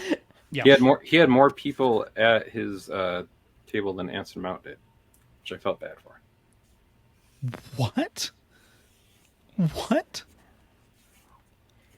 feel like I've forgotten who Anson Mount Captain is. Pike. Yeah. Yeah. I'll see that. There you go. That's why more people were at someone else's Don't table. know names. As someone Always forgets names. you are clearly labeled as that. Yeah, cool. So Mark, you like Shatner and Nimoy and DeForest Kelley, Mike. Yeah, I thought they were good in this, and from the four of the movies that I've watched of them in it, I've thought they were good in all of those as well too. Although the first one is pretty boring, the motion picture. Well, it's a boring film, but it's not boring. Is DeForest Kelley coming in with his little 70s disco uniform? Disco McCoy. Oh Hot. boy. I thought that the acting was good, except for the stage fighting. That was kind of bad. Yeah, that's correct. Well, they can blame their doubles. I absolutely love it whenever they cut to a wide. And I mean, the show was never designed to be watched in high definition, Right? which is They didn't know thrilling. what high definition was. No, not the slightest. They didn't even know what TVs were, which is weird. So weird. They were like, "We'll just put this out on the universe." That's right. Radio waves. Well, didn't they?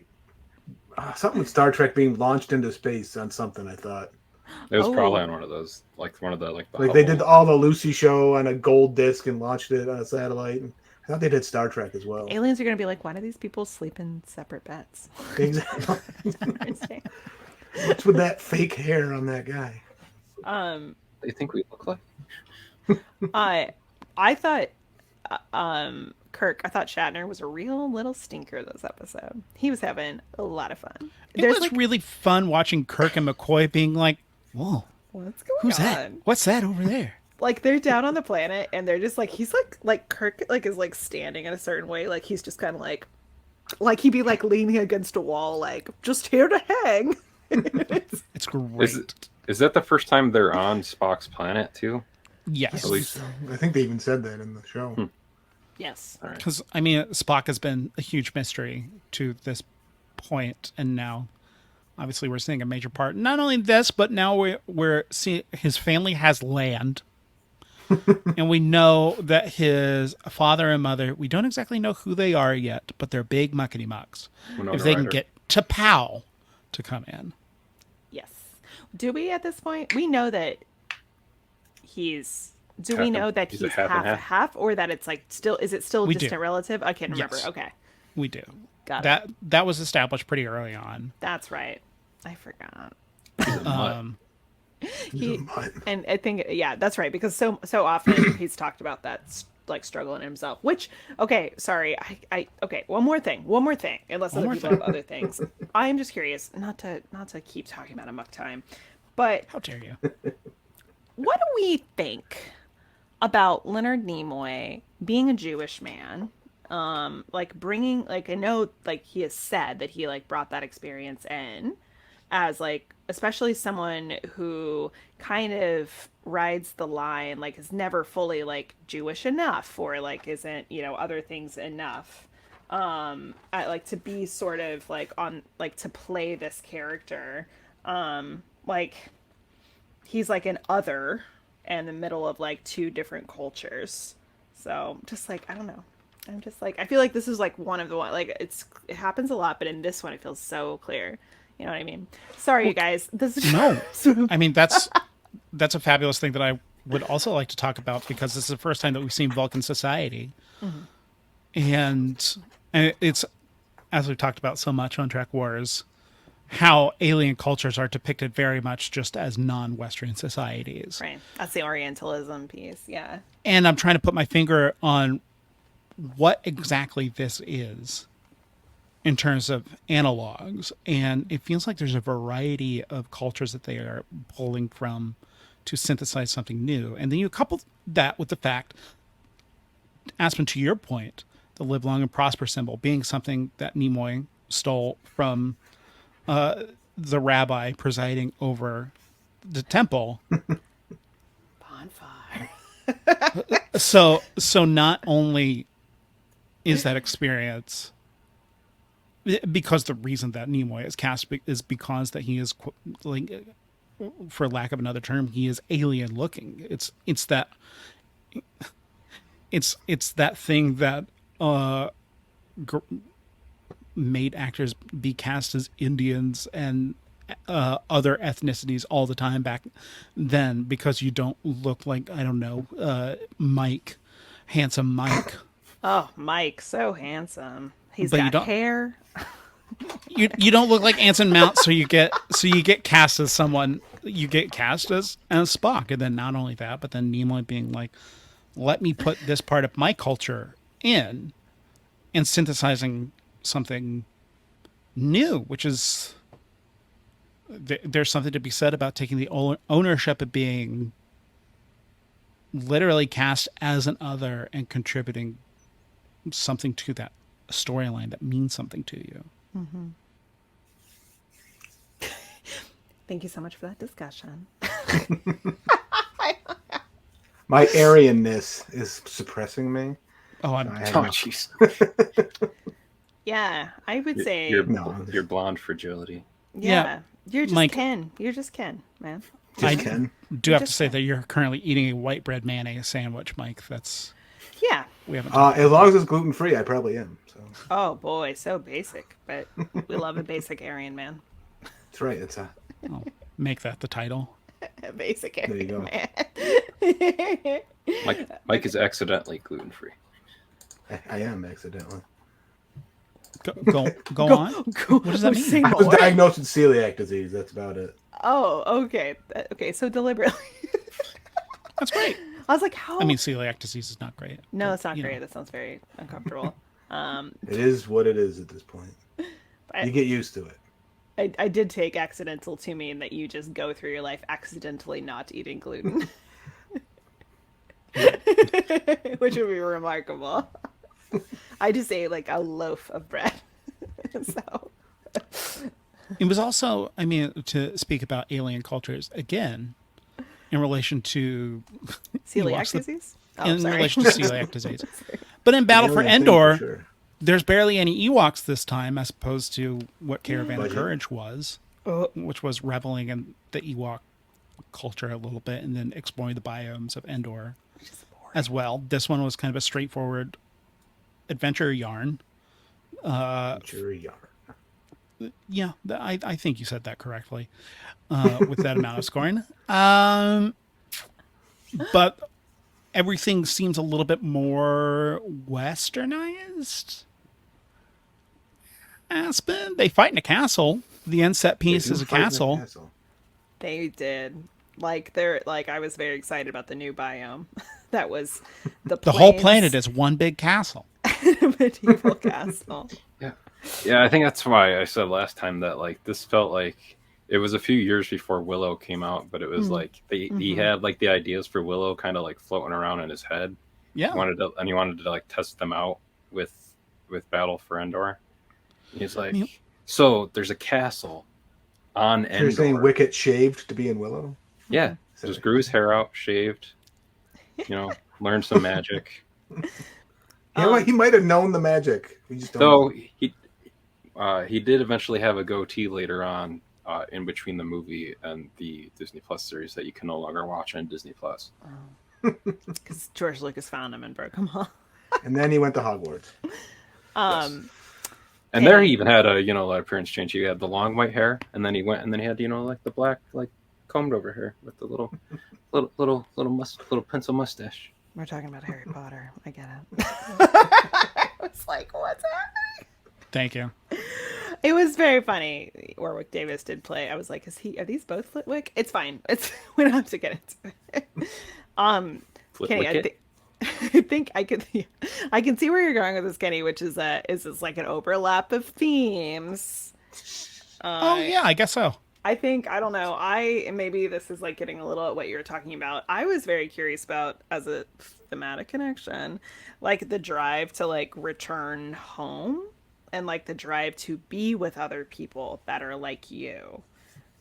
That was something that I was like thinking about, like, because I kept feeling this like sadness with like Battle for Endor, which is like, yeah, the Ewoks are all abducted. Sindel's family's all dying, but Sindel's like, at the very end, she goes with Wilford Brimley because she's like, I have to go. I have a life that is like me, my human self. I have to go back to mine, go to school and stuff. But like, Wicket, you need to be with your family, even though we're best friends.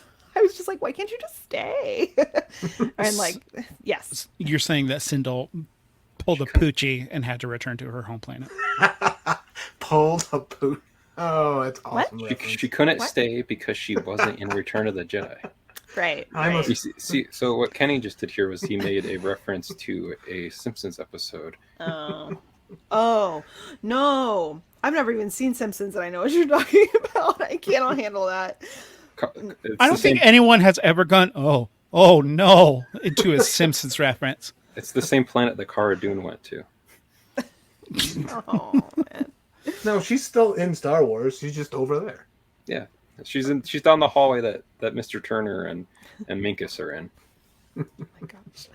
But right. yeah. And Cross the streams. no, and so going, like, what is it for Spock? Like he thought he would actually like not have to do the Ponfar, right? Mm-hmm. And it's like but then that part of him still came up, and it's like this tie back to your roots, maybe, or like to be with the people that are like you and have the same values as you, but like Spock has made it very explicit that he's like, I am part of the Federation. I'm part of Starfleet. And like even what's her name says to him, she's like, you're like a legend type. Like you're not like a person. It's like you're an idea. And so anyway, that it was just in both. It felt like this kind of pull toward like what makes you who you are, and do you have to stay there, or like what does it mean to fight for it? That's fabulous. Holdo boys. Holdo boys. Holdo boys. I think you articulated it really well. Yeah, I'm trying to think if there's anything I can add to that. You can be like, Aspen, you are out of your mind. Because that's probably like the only shared theme there is between the two things. Because it's not like, you know, like Wicket and Sindel had to fight each other so that like Wicket and Sindel fighting each other. It's just a humorous image.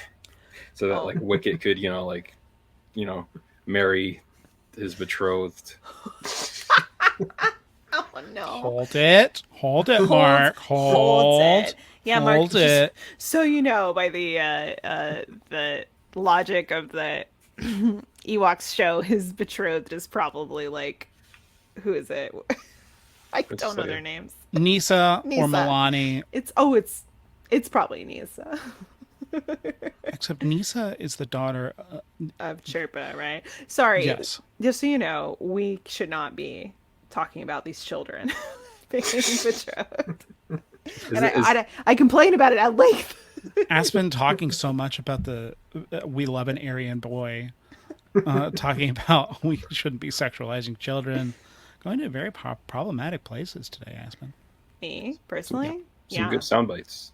Mm-hmm. Yeah, I'd be like, Oppenheimer changed her. Remember? Yeah, that's right. An entire movie of just white men talking for hours. It's true. That made $80 million this weekend. I'd love to see it. We're just in the Kingdom now. The Kingdom. Speaking of the Kingdom, land of the free and the men. So good.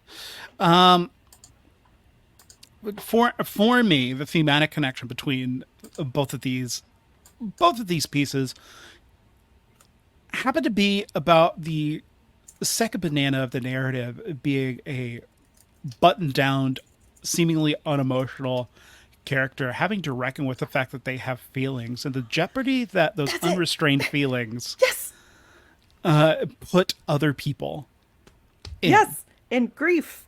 And like feeling the thing and like remembering, yes, grief, like loss, like suppression of emotions and what could happen. Yes, both for Wilford Brimley and also Sindel. Yes, because Ewok Adventure. I mean, that's what I was gonna say, but you said it after I didn't say it. So.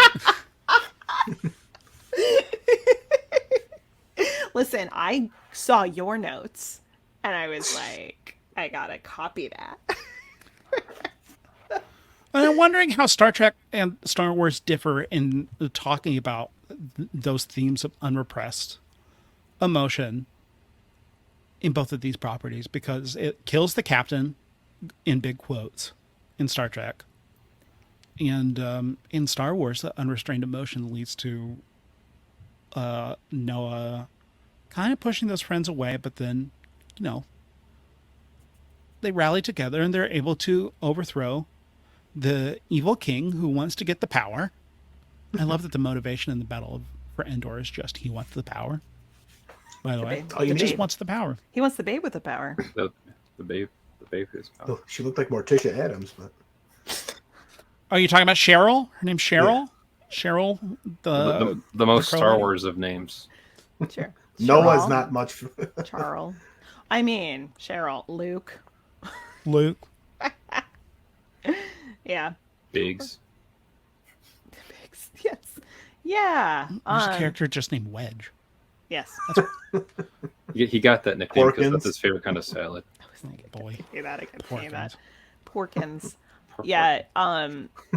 In I think Star Trek often, I'm not sure like what it. I think it has the perspective that emotional suppression is not good. Mm-hmm. Like, I think just like bottom line, it's I think it is trying to say in this that it will ultimately come out and to harm you in some way. It gets the captain killed. Like, if we're not, like, my take on this was wholly that this is what happens when we crush the emotion down so deeply. Something has to blow and it has to come out. And I know it's really suggestive. And like, there's actually one of my favorite moments, like one of my favorite moments in all of Star Trek that we've seen is the end of the episode when it turns out that Kirk is still alive. And it's like he lets it slip and he looks so excited and he's like, Jim!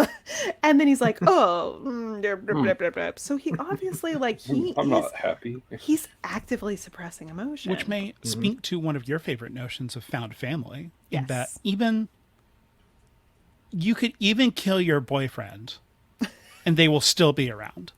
Yeah, they'll still love you. There is a notion, and we're definitely pulling, but that's what Trek Wars is. Yeah. We pull to find what these things are really talking about. And there is something that is really comforting, where even at your literal worst, where you are literally killing someone, your boyfriends will still stand with you. Mm-hmm. No matter what. And not only that, they'll be like, we see that you're setting yourself up for failure. We'll set you up for success. Yeah. Which feels, to me, I don't know, that feels Star Wars-y to me in terms of connection. I agree. Found family is huge in both of these. Like, it's, you know, like, maybe like to take what I was talking about and like mix it in with this. It's like, you might have this poll, but like, this is who you've just, like, these are the people like that love and support you. Like, even if like you're trying to connect with these parts and these roots of yourself that are connected to like another world or another group of people, like, you could literally kill your best friend and they'd still be like, you're valuable just for who you are. Sometimes we make mistakes. It's all right, man. It's all cool. It's cool. I don't mind that you killed me. Yeah. That's the greatest friend that's like, listen, it's okay. that I think that was one kind of random thing that I had like a weird kind of like bump up against, like with the logic of like Kirk even like doing that. I was like, so why is he like offering himself up to fight Spock in this? Like, and they explain it later on, but I was like, either, but like if like Chekhov had done that, one of you still would have died. Well, yeah, he didn't know that he had to die. He thought he just had to fight him.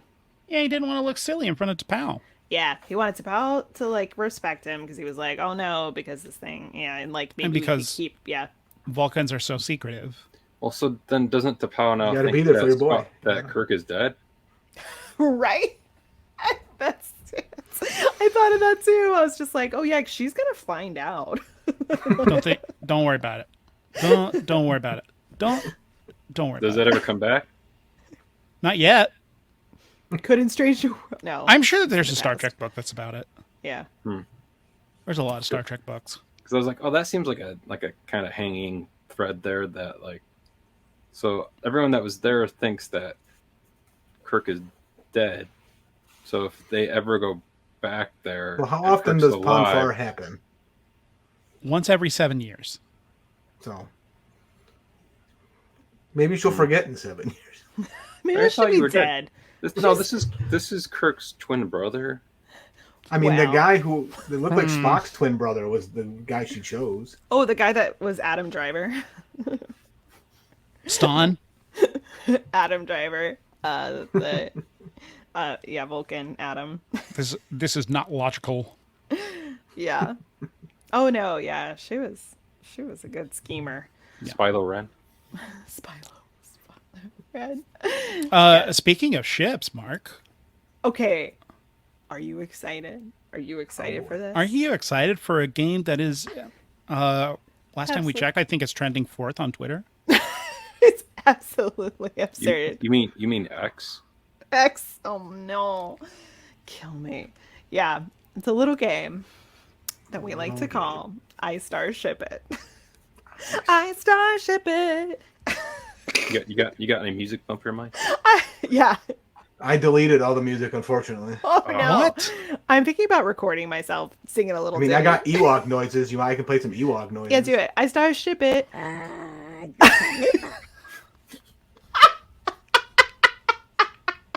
Do you still Like have the IG? Yes. Yes. Oh boy, incredible. Okay. So the dumb rules of this lovely game. It's basically we're going for in both properties your favorite like ship or vehicle because sometimes there isn't a ship but a starship, and then also your favorite ship, your favorite relationship in each of them. You can also, because there's like 4 of us, we can just like pick. You don't have to do one for each one of them. Yes. So you already have a ship, Mark. A Oh, yeah. relationship. Yeah. Okay. Yeah. So for oh, we're just going now. Oh no, you Yeah. know. No, we have to start with Starship. We have to. Okay. There are rules, and we have There to are start. rules. We have to start. There are rules. I know what I like. In Ewoks, I liked Noah's ship. Obviously, here's what I really liked about Noah's ship. That at first Wicket was like, "That's a bush." Oh yeah. It's clearly a ship, like covered in vines, and he was totally fooled. That little dummy was like, "What a big bush!" This made me think of Ethan Suplee in Mallrats. He would have been like, "Ha, you dumb bastard! That's not a bush. It's a sailboat. A schooner is a sailboat. A bush is a You know what? starship, you dumb idiot." Yeah, loved that ship. You can You never know see- what? There is no life day. You can also like the same ship as me. It's just a Yes. Wookiee and a Snuggie. But yeah, maybe bush is the Ewokian word for ship. You're reaching. Yeah, wow. Yeah, I mean, this is the proper podcast Yeah. to reach for it, Mike. And that's where the term bush pilot came from. incredible. Womp, womp, womp. No, seriously, no. I was gonna say my favorite ship would, like if you need to get somewhere quick, would be if you got a piggyback ride from Teak. Yes. Good. That's good. That's a vehicle. That's good. We did He's it. a vessel. He's a vessel You're like, Teak, sometimes. I need to get to the other side of Endor, quick. He's like, he would do it too. He loves everyone. Because as I wrote in my notes, I like texted Kenny when we started, and I said, I am unwell watching this stupid little piece of shit. Wow. But literally by the end, I wrote, what did I write? I can't believe I now love this absolute fucking creep. He would carry you anywhere. That's true. Carry you anywhere. Mike, any I'm gonna spaceships, stick with starships? Starship Enterprise. Excellent. A strong choice. Especially coming from someone who's not a Trekkie. Yeah, The slightest. I enjoy the aesthetic of the Starship Enterprise. I Yes. get it. it's beautiful. Don't. It's incredible. Oh, Kenny loves it. Kenny's Oh, obsessed with the Enterprise. I love the Enterprise. I think it's Yeah. extraordinary design. Yeah. And I'm going to go with T'Pau's chair. Oh my god. She gets carried in. That's a Oh, vehicle. Right, we had to do it for, I was like, that's right. I forgot she got carried in. You're super right. She was. It was like a Also, litter thing. Yeah. T'Pau's performance. Oh. Extraordinary. Oh, she Just kept very- saying thou, thee, something? Oh, Yes. Great. It was great. old talking shit. Old It's English. fabulous. It's absolutely fabulous. Yeah. Cool. Okay. Now, Mark, you ready for this? Mark? Your favorite relationship from either of them? Oh, wait. Well, I'm gonna do one. Can I do one from both? Yeah. All right. Listen, So- I said there are rules, but there are no rules. All right. So Cinda and Wicket from Battle from Endor, Okay. and then a Great. thruple of Chekhov, Spock, Thruple. and Kirk. Chekhov, Spock, and Kirk. What about McCoy? Nope. It's fine. It's fine. No. I'm fine. Other people can ship other things. It's All fine. right. No. Well, we're gonna interchange it. So every once in a while, it changes from McCoy to Chekhov. When McCoy's busy, Chekhov pops in. Chekhov's like, oh, I have to drive the ship. Sorry, what was that? I have to drive the ship. The ship. And Crook's like, yeah, you do. A few people don't know. Enterprise is a stick shift, which makes it much more fun for Kirk and Chekhov. Oh boy, Jesus Christ! It's a manual. Oh my That's god! right. Grind them gears. Sulu's just like, yep, you're gonna have to change the directions again. That's why Sulu and I forget the other guy's name is my favorite relationship. Chekhov. And Chekhov? No, the guy It's who's great. sitting next to him. Check out. That's Chekhov. That's- I don't remember. That's all I remember. That's I'm that's- playing the Aspen card. Forgot name there. Oh my. Oh That's- wow! They're my favorite relationship. It was very cute. They had real fun rapport. I could see that being a fun summer fling. Doesn't Sulu eventually become a captain too? he does. Spoilers. He does. He does. I vaguely remember that from one of the movies. It's a DS9 episode, right? Oh, dang. It's a Voyager It's episode, a Voyager episode. and that's also right. Star Trek 6. Okay. But Aspen will get to that in several years. All right. Oh my god. 2035. Holy shit. I think I've already done the thruple. I think I've already said the thruple that is Spock, Kirk, and McCoy, so I can't do that one again. It's very powerful, this episode. Yeah, it's deeply powerful. That's what I would say if I hadn't said it before. But you know what? I'm gonna ship to what's her name? The woman, the other one, the other one. T'Pring? T'Pring and Adam Driver. Stan. You know what? And Driver. They were pulling some real stinky shit. I loved it. They were like, I'm willing for someone to literally die so that we could do this thing. And I loved it. You know, like when those couples go to the bar and hit another people Yes. and then come back together. Like that was the game they were playing. Yeah. They were like, I could tell it was a kink. So Like Spock, you haven't been here for years.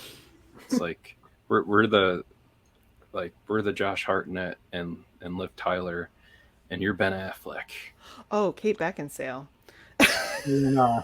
Or was it? Oh, wait, was it Kate Beckinsale? I don't know. I will tell you because I I thought, literally wait, was just it Liv Tyler? I literally Or no, just that was Armageddon. I just said these words today because during Oppenheimer, Josh Hartnett is sitting in a room where they talk about Pearl Harbor, and I cracked up. I was like, "You're finally getting your revenge, Josh." Nice. And then I had to explain what I meant by that. She was just like, and so Kate Beckinsale gets pregnant. So, yes. Anyway, I Oh, agree. Pearl I Harbor. agree. The Josh Hartnett World War II cinematic universe. Yes. Michael Bay at his finest. Oh my god, I love Pearl Harbor. Great film. Speaking of- it's I was not. gonna say, make sure that you say that you're talking about Oh, sorry, the the, movie. the film Pearl Harbor. You can love the place of Pearl Harbor. not the Right. I act. don't like the event of Pearl Harbor. There you go. Yeah, that's mine. Speaking of loving Pearl Harbor, Mike, you got any ships for this app? What a segue. The What USS is that? Arizona. Yeah. I mentioned Starship Enterprise. And then Sorry. I mentioned Sulu Ships. and Oh, that's Sulu right. and Chekhov. Aspen, Aspen cut that out in the edit. Made me sound like a genius. Oh, can't. Too late. Sure. I ship Noah and Teak. Because Yeah. clearly, Noah and Teak. Yes. because There's clearly, something there. There He's is. his little muffin. I did know that Wilford Brimley was wearing a wig. I clocked that. I was very pleased. Oh, I with that. didn't. Yes. I- Okay, yeah, I great. wouldn't My have wig guessed dar that. was there. Oh, that is which Was the makes mustache a wig? I don't. Was it a Did he have liquid? mustache extensions in? I think he was born with that mustache. yeah. Which, by the way, makes Teak staying and him leaving at the end that much more devastating. But what? Sometimes you I love know Teak someone. didn't just sprint to the ship at the end. Well, I was like, why can't Teak come? I don't understand. No, it's just like it's a very small ship. It was a huge ship. It's a small ship. He's like, there is We so don't- much space. He's like, do small. Too small. Cocoon It's a came out very the small same, ship. same year as this too, apparently. What was? Cocoon and this came out the same year.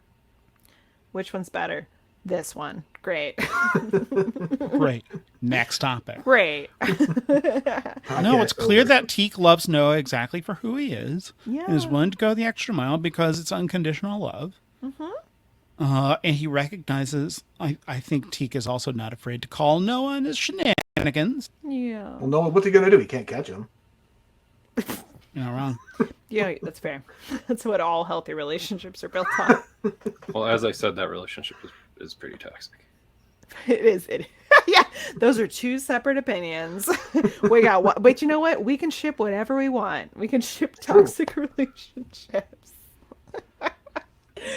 as long as we're not replicating them. It's fine. It's fine. We're fine. Kenny, Teak, and what's it? Noah Yes. Wilford. We're terrible with names. are the Jane and Beard of Ewoks Battle for Endor. I did write down that Noah's supplying some real Roy Kent vibes. He was being like, nope, no. I believe You're my not- first comment to Mark was, "What's with all the angry diabetes acting from Wilford Brimley?" Yeah. And why wasn't he on a horse? Makes me think of that Family Guy clip where he's like, Who did I hit? I've just been told my wife's been dead for 5 years. Who the hell did I hit? My God. What?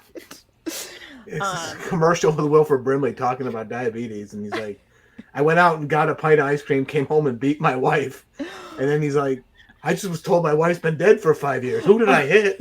Okay. This makes more sense. Thank you for the context. Okay. Thank you so much for that. Thank you so much. This means a lot to me. This is friendship. The battle, the Amok time, it was friendship all along. But can friendships be maintained as we do get to the central conceit of the Trek Wars podcast, which is better, Star Trek or Star Wars? Yeah. As we finally rule once and for all, which is better this week? Amok Time from Star Trek the original series or Ewoks the Battle for Endor? Holdo Maneuver boys, we do rank both of these episodes on a scale of 1 to 10, 1 being the worst and 10 being the best. Actually, we go down to 0 if you so feel as well. And a reminder that the rankings are completely arbitrary. They are numbers, but of course, art is binary. Things are either good or bad. So it matters more than anything in the entire world, and also it fucking matters very little. Yes. I sit here and I lose my mind. I'm like, wow, a 6 or a 7. This is so important. And then Kenny will just be like 2, and I'll be like, why? And I'll be like, I don't know. Yeah. I think that's a great starting off point. Aspen, what did you think of Amok Time? 7. 7? Mm-hmm. Why 7? I think it's a solid episode. I think it's obviously a very iconic episode. I'm going to pull a little bit of a Kenny and be like, you dropped some points because I found myself very frustrated with you and your misogyny. But it was a very good episode. I'm turning over a new leaf. I try to rank things lower than typical, which 7 is still so high. It's extremely high. I'm trying so hard. You're exercising spite rankings, and I approve it. Yeah. Mike, speaking of misogyny and not being for it, Mike, what do you rank Amok Time? I'll give Amok Time a 7 as well. Ooh. I enjoyed it. It was a solid episode. Completed the story that it needed to tell. It was entertaining. The stunt work was god awful, but sure. Overall, and like all the references I know that came from that particular episode, it held up. So, do you find yourself being inspired to watch more Star Trek by watching this episode? I was inspired to watch more Star Trek, like I said, from that comedy movie. Knowing that they had a Star Trek like comedy-esque movie, I was like, oh, probably need to check this out if they can do that. Galaxy. I'm assuming you're talking about Galaxy Quest, which we will be covering. No, I'm not talking about. I'm talking about the Leonard Nimoy fourth Star Trek movie. Yes. I've seen Galaxy Quest. It ruined our lives because of what Justin Long. So it introduced us to Justin Long. Oh, Justin. Well, I'm sure we'll dig into that on a much later episode. Might I suggest Barbarian? For no good reason at all. Speaking of Barbarian, Mark, what do you rank Amok Time? Quick fun fact about Galaxy Quest: the ship in that is designed to look like a toilet seat cover, like the protective paper sheet thing that you put on a toilet seat. That's what the Galaxy Quest. Barrier? Yeah, that's what the Galaxy Quest ship is designed to look like. It is called the NSEA Protector. That's a real good poll. Not Well, the AN US well, Protector. it's the NTE, not the Enterprise. Cute. But yeah, I think I would also give Amok Time a 7 as well. When you guys said 7, I was like, oh, that's the number I was also thinking of. Nice. But yeah, for the same reasons, because of it being a classic episode that I've kind of had known about through like pop culture, like, just kind of melting into my brain, knowing about it before ever actually having watched it. And it held up from that. And I thought, like, outside, and then again, like what Aspen said, kind of taking some points away because of the kind of era specific kind of like misogyny stuff with it in an episode that was kind of weird. Which I don't know if it was actively supposed to be part of only that episode and like related to like how Spock's planet kind of runs, or if that's like a thing that kind of runs through the rest of the series, since I've only seen like this episode for the original series. But yeah, It's kind of on an episode by episode basis. Mm-hmm. okay. And there was the moment in The Enemy Within where Spock was victim blaming Rand. It's true. And that was bad. But then, yeah, in the same Spock seems to episode, be at the center of it. well, he's trying to be logical. He's like, logically, we don't listen to women. Sorry, but then in the same episode, she was like being like cared for and treated well, and like so it's like a complex sort of whatever. A rich tapestry. It's almost like Star Trek and its progressive values are at a contradiction of itself by being extremely progressive for the time and at the same time extraordinarily regressive, participating in toxic roles that are oppressing people. Sorry, what? Ewoks, the Battle for Endor. Wait, you didn't rank it. You didn't rank. What's your rank? Oh, 8. I give it an 8. I think this episode rips. I love it. I love it. I love the going to Vulcan. I love Bonfire. Love whenever they participate in Kanut Caliphie. Love the Lirpa. I love T'Pau. I love McCoy going in a pig's eye. You do love the friendship. Cool. Okay. Battle for Endor. Ewoks, Battle for Endor. Mike, we'll start with you this time. Since binary is 1s and 0s, I'll stick to 1. Ooh. Because I'll give it a 1 just because. I love it. I love to see it. Okay. I love it. And that does not sound like a spite ranking, like what I would do. That sounds like a genuine. My ranking would have been distaste. 0 for me, but Although, I'll did give it a 1. Oh yeah, I pulled a genuine 1 for holiday special. I think I said 2, which why? Yeah. I should have said 1. That's fine. Mark, what would you rank Ewoks: The Battle for Endor? Thinking of it in the context of other Star Wars movies and like where I kind of rank them, and knowing that I like some stuff less than this and many things more than this. What do you like less than this? What do you like less than this? So let's see. He's got the list. He's pulling. Yeah, is it a letterbox thing? Yeah, go to Letterboxd. It is a letterbox thing. Is this a letterbox? Aspen, you gotta get onto thing? letterbox. Oh. Oh, so I guess I liked one thing less than this, and it was Was it the holiday special? Yes, it was the holiday special. Holiday special was very bad. Yeah, so like the bottom 4 things are the. So out of the 15 things I have listed on there, number 12 is the Clone Wars movie. That's effectively, It's a hard one. which that's weird too, because that's effectively kind of like the series premiere of the show in a way. And then after that, the Ewok Adventure, aka Caravan of Courage, then Ewoks: The Battle for Endor, Wow. then Holiday Special. Wow. Okay, that's fine. People have opinions. That's fine. And then so the number would be 3. 3. And also, Mike, Outstanding. if you like comedic Star Trek, I've been told Lower Decks is very good. And very Lower Decks is very good. Oh my god, it's so good. I just think comedic sci-fi is underutilized. So anything Fantastic. Absolutely. Yes. That's great.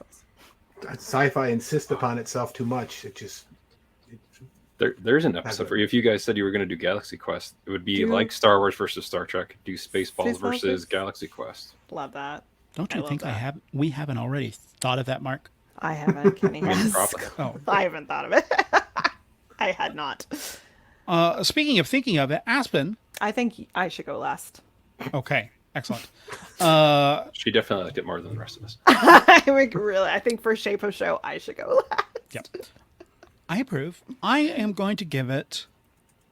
Yeah, I'm going to give it a 5. Because I do think that this started off pretty darn strong.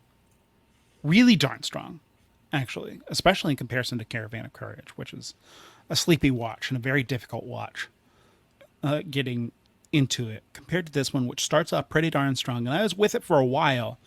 And then I feel like it slowed down more and more, and I found myself getting more and more uninterested to the point where I was like, this is just kind of okay. And that's why I give it a 5. Remarkable. Aspen, what do you rank? Let me see, because I've got a thing in mind. I want to see what I gave Caravan of Courage. You gave Caravan of Courage a 6. I'm going to give this a 7. Yes, you love to see it. I should have given Caravan of Courage less. I know that I overhype things, but I fucking love this movie. I was never bored. I genuinely liked it the whole time. I loved Grumpy Man Noah. I loved these little babies loving each other. As friends. I loved it. It made me cry. I thought it was great. 7. 7. Which means now tallying our rankings together. I was told there'd be no math. It's always a lie. Unfortunately, there's a little bit of math. I hate to say it, but according to the numbers, according to the cold hard data, 14. we have Amok Time at a robust 7.25 this week versus Ewoks: The Battle for Endor with a ranking of 4 between the 4 of us, which means Still too high. that Star Trek, according to the numbers, is better this week. Fine. I can't believe we brought on people from a Star Wars podcast In Star Trek 1. and Star Trek 1. I'm just like, listen, sometimes you just gotta like the numbers, you just gotta like squish it to get what you want. To be fair, it's like a classic Star Trek episode. Okay, well, it's a classic Star Wars movie. Yeah, it's a classic Star Wars movie. That It is. correct me I'd if say I'm it's wrong. more of a typical Star Wars movie lately. Oh, Well, and that's been one of the interesting things about going through Ewoks and Droids and the Ewoks movies, because it's felt like such an invisible part of the Star Wars canon so long, and to just kind of recontextualize what these things are, because this is Star Wars. This is part of Star Wars that no one really talks about, and it's really interesting to see the values that have been holding not just through the movies, but through Ewoks and Droids in these movies, and see those themes that Lucas started off with be carried through here. Yes. yes. Lovely. So, speaking of holding through, Mike and Mark, tell us a little bit about the Holdo Maneuver for folks that are listening to Trek Wars. Well, It's a you see, podcast. General Holdo is played by Laura Dern in the film from 2017, directed by Rian Johnson, called The Last Jedi. And in said film, to help the rest of the Resistance get away, she executes a maneuver that would henceforth be known Mark, as... I'm gonna stop you right before you finish. I see what you're doing. That's what she said. Get out. Where can What? He's gone. Censored. I was going Tell to us do it a- myself, and then I was gone. Anyway. tell us a little bit about the Holdo Maneuver podcast and where folks can find it?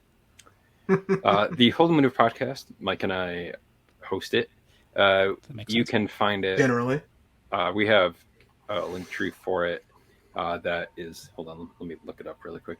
You can find it on YouTube and anywhere Yeah. podcasts can be heard. It's at Holdo Pod for most of those things. Just look at his handle underneath his name. Linktree/Holdopod is the links for all the things. But yeah, it's also here in the video if you're watching a video of this. And we talk about all the things in Star Wars adjacent. We did a Ted Lasso shared themes of Ted Lasso and Star Wars episode recently. 9,000 people. Yeah, 9 million people. That one was fun. We're gonna do one coming up soon where we're talking to I don't want to mispronounce his first name, but he did George Lucas. He did a fan cut of the what's his first name? God, I don't want to mispronounce it. Is it Kenny? Kai. He did a fan cut of the Kenobi Disney Plus series into like a film. So we're gonna talk to him about his edited cut of that for our next episode of Holdo. That is very cool. And then Ahsoka's coming up in August. So we'll be talking about that. You guys are definitely invited back for that if you'd like to, because we know how much Aspen loves Ahsoka. She joined us to talk about the trailer which is one of our highest rated episodes. Yeah, Aspen. Oh my god. You guys are in our so out of our top 5 episodes. Sorry, I'm not meaning for this to go like off the but out of the top 5 episodes we have, in the top 5, let's see, here we go. The most popular ones are the top one is the opening to the Ted Lasso episode, just by itself. But then after that, the second one is the Ahsoka Star Wars Celebration trailer reaction episode, and then just a few beneath that is the Ted Lasso Strikes Back episode. Because and the number 3 one is the Lego Star Wars Summer Vacation review, because everyone loves Lego Star Wars Summer Vacation. So, I mean, you guys weren't on that one, but people love Lego and Star Wars, so that's why that one's so high. Apparently. Lego and Star Wars. Also, I will tell you, I watched the newest Ahsoka trailer, and I literally yelped when Thrawn appeared on screen. I went, ah! So my cat was like, what? It's like, sorry, it's just Thrawn. Scary. And jump scare. If listeners out there are yelping for more Trek Wars content, why don't you head over to our social handles, Instagram.com at Trek Wars Pod. I'm just not running the Twitter anymore because it's X. It's because is X it really? Gonna give it to you. It's. I think he is about to change it unless something awful happens, or not awful, something great happens. Strike that, reverse it. Yeah, sorry. Unless people, because he's a dumb idiot. Yeah, that's true. Why? Yeah. So why are they going to fight for whatever reason? Because. So hit us up over on Instagram. Additionally, if you don't do social media, send us an email, trekwarspod@gmail.com. And also, if you haven't done so, please leave us a review. Head over to trekwarspod.com, click on the reviews tab, and go to the podcatcher of your choice. Leave us a review, no matter what, although preferably we'd love a 5-star review. And finally, if you can't get enough of these dulcet tones, baby, getting piped into your ear holes, go over to patreon.com/trekwarspod, where you can listen to expanded versions of these episodes as well as early drops of these episodes. And you can join the esteemed auspices of folks like Emily Brycelove, thank you so much for your patronage, Timbo DeSosa, Heidi Rogers, Kevin Miller, and I believe the only one that I'm leaving off is Joel T. Partner. Thank you so much for your patronage. Again, patreon.com/trekwarspod for expanded episodes and early drops. Am we missing anything? Thou not missing. Holdo boys, thank you so much for joining us on this episode. It's fabulous to start off a brand new season of Star Trek with 2 gentlemen that scream Star Trek. The Holdo Maneuver boys. Yeah, May the Force be with you. May the Force be with you. I love you both. Can't do it with this hand though. Yeah. Mark, I love you so much. I love you so much. Mike, I'm going to say I love you too. It's fair. And Aspen, I love you so much. I love talking with you so much. And I love you. I love you. And we love you, listeners. Thanks for listening. So much love. Bye. I love you.